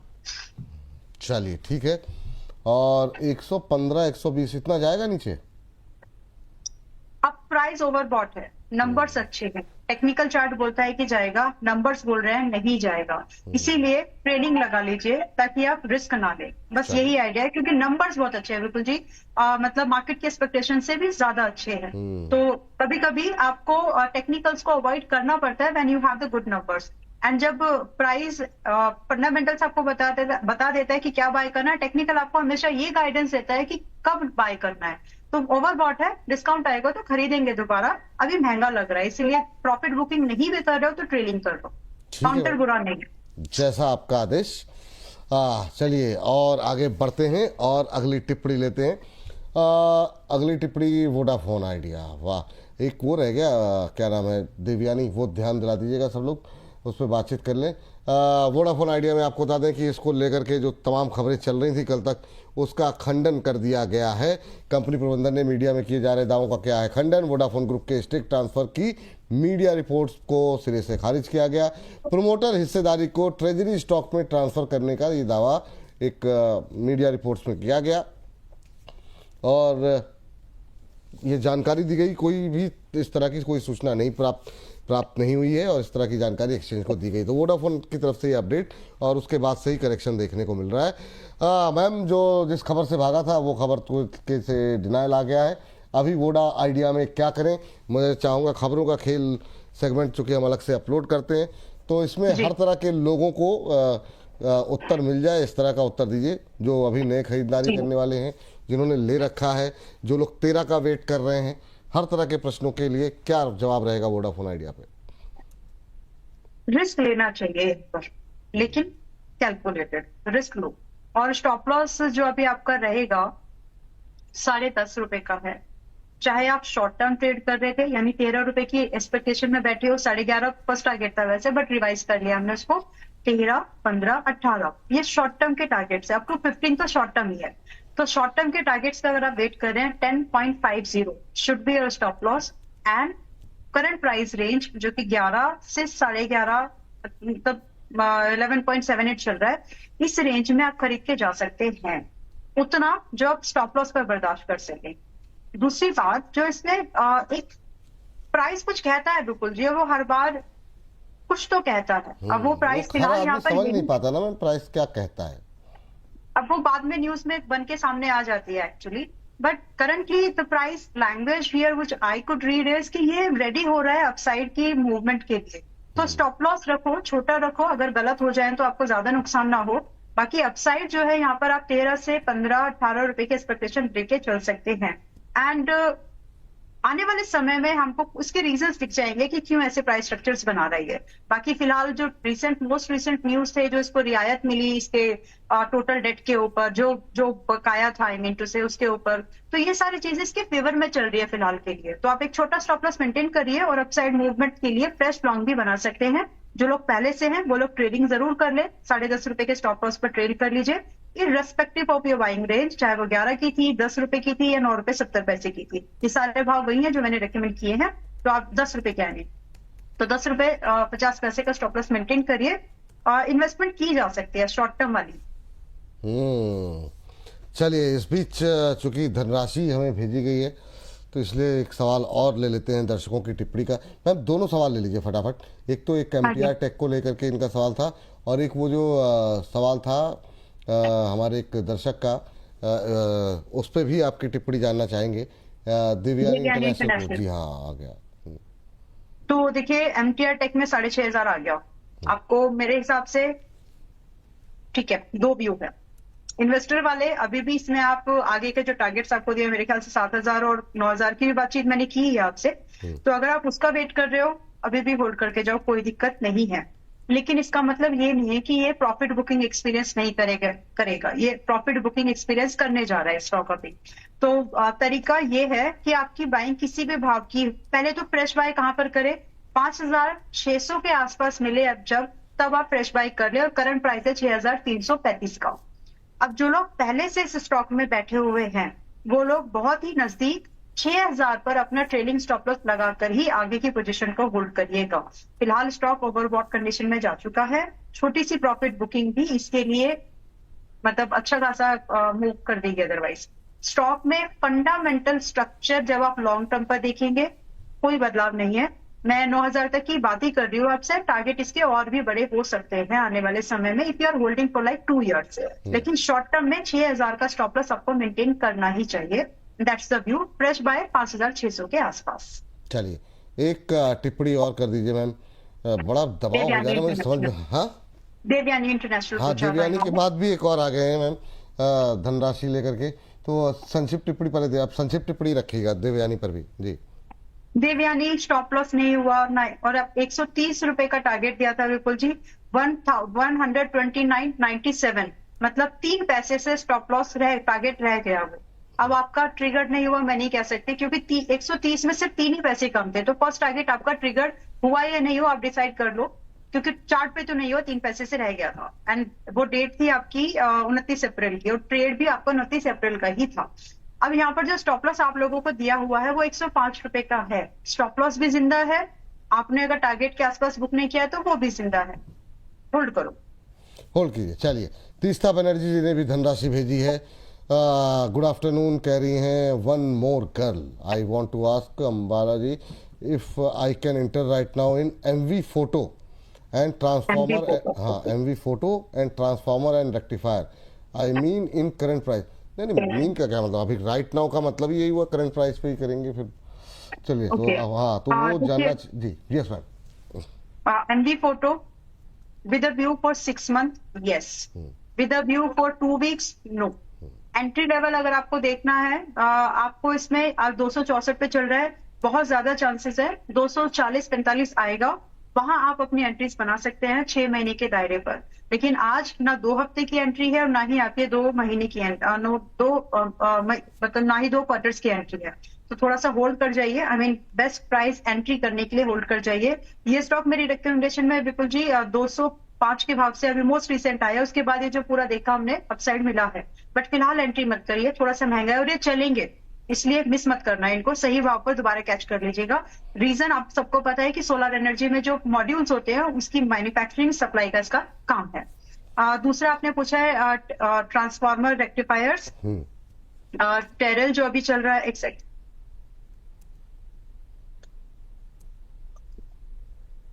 टेरल जो अभी चल रहा है आपका 300.60 के पास में चल रहा है। यहां से अगर आपकी इन्वेस्टमेंट की नजरिया है तो बाय कर लीजिए। And you know what, be investor. हर स्टॉक में ट्रेड करने की जरूरत नहीं होती, इसमें इन्वेस्टर ही बनो। 400 से 450 का मूवमेंट मिनिमम होगा, तो आप इसमें इन्वेस्टर की तरह अपना पैसा लगाना चाहे तो लगाएं। 250 का स्टॉप लॉस होगा, फेवरेबल रिस्क होगा, 1:2 बनेगा एक पहले टारगेट पर। इन्वेस्टर की तरह पैसा लगाया जा सकता है, ट्रेडर्स अवॉइड कर दीजिए। ट्रेडर्स अवॉइड करें, ये बात यहाँ पर निकल करके आई है। चलिए फटाफट आगे बढ़ते हैं और अगली कंपनी लेकर के आते हैं स्क्रीन पर, वहाँ पर देखते हैं क्या कुछ एक्शन देखने को मिल रहा है। इतना दबाव बना दिया जा रहा है कि मतलब समझ में नहीं आ रहा क्या छोड़ा जाए क्या। अदानी पोर्ट, ये प्रणव चौधरी 31 मई 2026 से सीईओ पोर्ट का पद छोड़ेंगे। आज यहाँ पर जो है हम देख रहे हैं कि प्रेशर देखने को मिल रहा है। 1 जून 2026 से नीरज बंसल सीईओ का पद जो है वो संभालेंगे। पूर्व IRS ऑफिसर रह चुके हैं नीरज बंसल, 2022 में वो ग्रुप के साथ जुड़े। अभी क्या करना चाहिए 1700 के आसपास अंबाला मैम? प्रणव चौधरी ने अदानी ग्रुप के बाहर अवसर तलाशने का फैसला लिया है और वो बाहर निकल चुके हैं। 1700 के आसपास कैसा लग रहा है मैम? हो सकता है वो हमको JSW इंफ्रा में दिख जाए बहुत जल्द। एनीवेज 1700 ये अंदर की खबर तो नहीं है मैम? नहीं, इंडस्ट्री का एक्सपीरियंस पीयर्स को जो उनके जहां पर हो सकता है, इंडस्ट्री टू इंडस्ट्री ज्यादा है नहीं, तो इसीलिए बस आइडिया लगाया है। फ्यूचर में देखते हैं कि कितना सही होता है या गलत होता है। अंदर की न्यूज कुछ नहीं, जस्ट एनालिसिस। अभी ये चल रहा है आपका अडानी पोर्ट्स 1693 के पास में। यहाँ से जो शॉर्ट टर्म वाले हैं उनको ट्रेडिंग की सलाह है विपुल जी 1650 पर। जो इन्वेस्टर्स हैं उनको बिल्कुल डेली प्राइस देखो मत, वरना बड़ा पैसा नहीं बनेगा। अभी बन चुका है, उसको संभालो और बनने देने के लिए इसको बाय करके साइड में रख दो। फिलहाल के लिए जो एज एन इन्वेस्टर वाले टारगेट्स हैं, शॉर्ट टर्म वालों की बात कर चुके हैं, 1650 का ट्रेलिंग। और जो इन्वेस्टर्स हैं आपको जब टारगेट दिए हैं आपको 1800, 2000, 2500 के, वो एक दिन का बात नहीं है। तो आप आराम से नॉइस कट करिए, बिजनेस को समझो, पोटेंशियल को समझिए और उसके हिसाब से अपनी इन्वेस्टमेंट के आइडिया लीजिए। एंड वैसे भी इस कंपनी में जो मेन जो चलाते हैं उनकी कार्यशैली को समझने की कोशिश कीजिए। I am learning from you जी, कार्यशैली। तो उनके काम करने का जो पैटर्न है, करना है तो करना है। I am talking about mister Adani, mister Gautam, right, mister Adani. तो डाउट ही नहीं है, राइट, बाय करके होल्ड करके चल लीजिए। इन्वेस्टर वाली बातें हैं ये, और ट्रेडर्स के लिए 1650 का स्टॉप लॉस है। चलिए ठीक है मैम, आखिरी के मिनट बचे हुए हैं बिल्कुल। अब हालांकि खबरें काफी सारी हैं, लेकिन छोड़ देते हैं, या तो कुछ खबरें छोड़नी पड़ेगी। लेकिन अगली कंपनी शॉर्ट में मैं कर देती हूँ, बताइए। एक खबर, बहुत सारे नतीजे भी हैं, तो या तो हम एक आध नतीजे पैराडी फॉस्फेट को लेकर के मैम जरा देख लीजिए, काफी सारी क्वेरीज थी। हाँ, आज ही रिकमेंड किया है ना? हाँ, रिकमेंड किया है, कोई बात नहीं मैम, लेकिन ले लेते हैं। आपने रिकमेंड किया आज? हाँ, अच्छा, हाँ, ये बिल्कुल दिमाग से निकल गया। Paradeep phosphate 9% down, revenue 12% up, EBITDA 15% up, margin 9% पर फ्लैट। अभी क्या करना मैम? देखिए 127, 130 की रेंज में बाय दिया है। आपके टारगेट इंट्राडे वाला 132 था, 135 था, नहीं आया। अभी 150 से लेकर के 170 के टारगेट के एक्सपेक्टेशन में आप इसको आज भी बाय करके जा सकते हैं। नंबर्स खराब हैं, आई अंडरस्टैंड, उतने भी नहीं है क्योंकि इंडस्ट्री में कोई खास ऐसा मूवमेंट फिलहाल बचा नहीं है। तो बाय करके जाओ, रिस्क छोटा है सिर्फ इसलिए, तो आप इसमें बाय एंड होल्ड का व्यू लेकर के जा सकते हो। ठीक मैम, दो कंपनियां हैं, क्योंकि हम सोच रहे हैं कि ऐसे ही शेयरों पे लगाए जाएं जो कि 100-200 के आसपास के हों। सुजलॉन पे एक बार इस सेगमेंट के लिए आपका व्यू क्या होगा करंट लेवल पे, जिस तरीके से नीचे जा रहा है? और दूसरा विशाल मेगामार्ट पे बहुत सारी क्वेरीज थी, ये भी एक ऐसा शेयर है कि काफी लोग जो है लगातार सवाल पूछ रहे हैं, 52 के भी नीचे गया। ओह, सुजलॉन पे और विशाल मेगामार्ट पे मैम? तो विशाल मेगामार्ट अभी नहीं खरीदिए, पुरानी बाइंग नहीं है तो छोड़ दीजिए फिलहाल। ठीक है।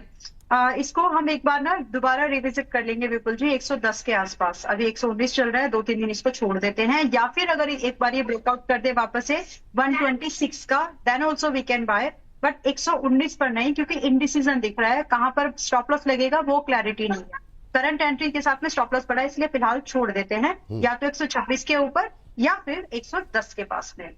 और दूसरा जो आपने सुजलॉन पूछा है, सुजलॉन 50 रुपए का स्टॉप लॉस है, हिट हो जाएगा, एज जो लग रहा था वैसे ही हो भी रहा है। तो जो लोग हैं, रिक्वेस्टेड है प्लीज 50 रुपए के नीचे नहीं जाना, अदरवाइज बात खराब हो जाएगी।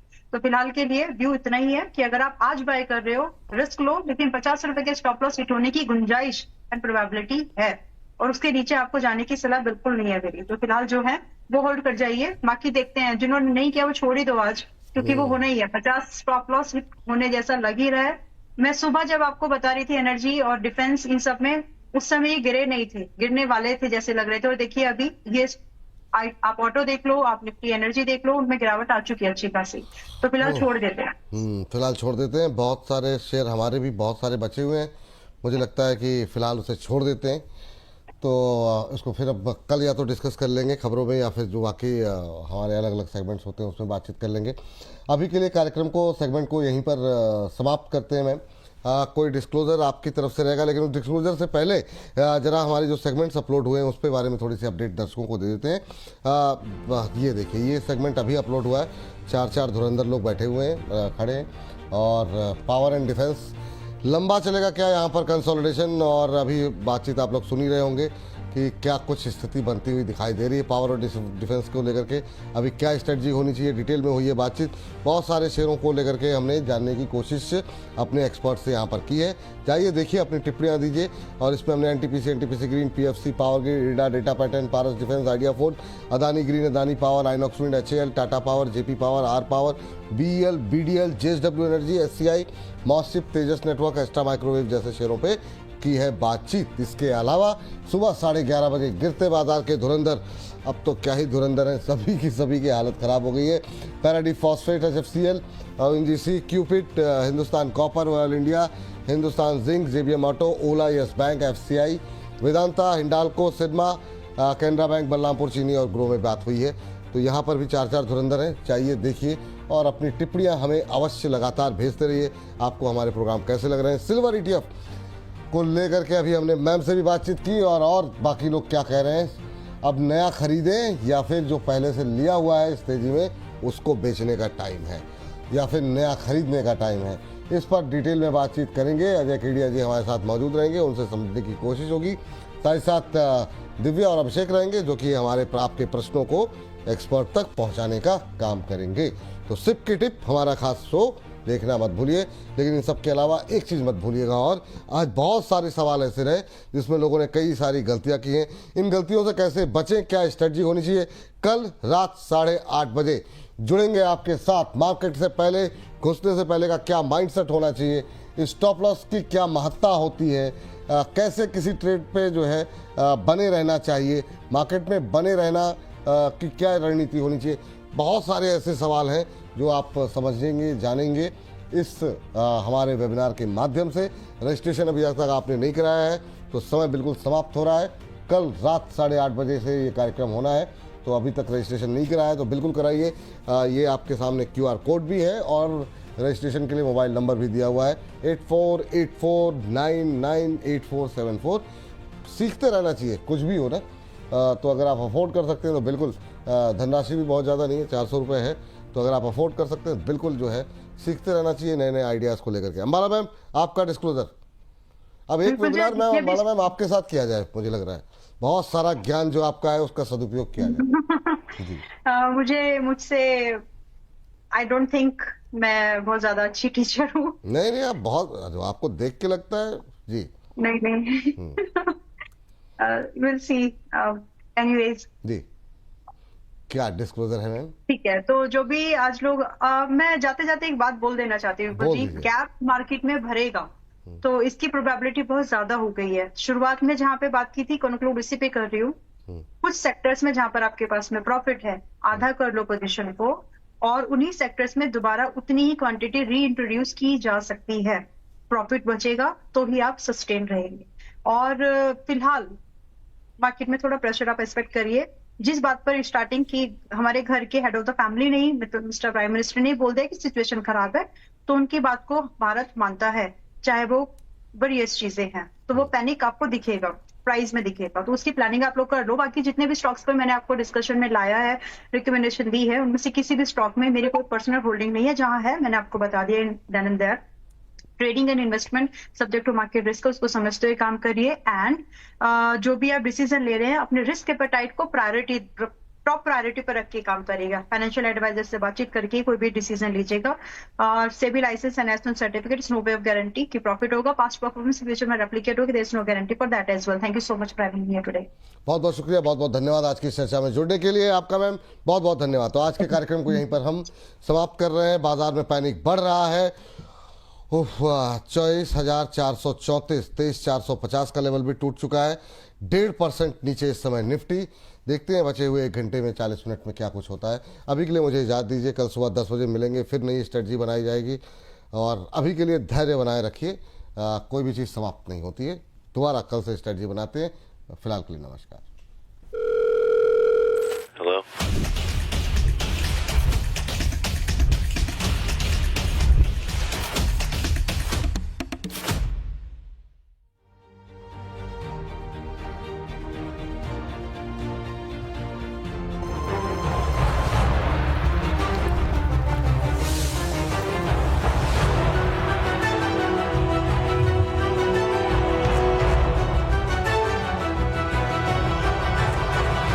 Mutual fund investments are subject to market risks. Read all scheme-related documents carefully.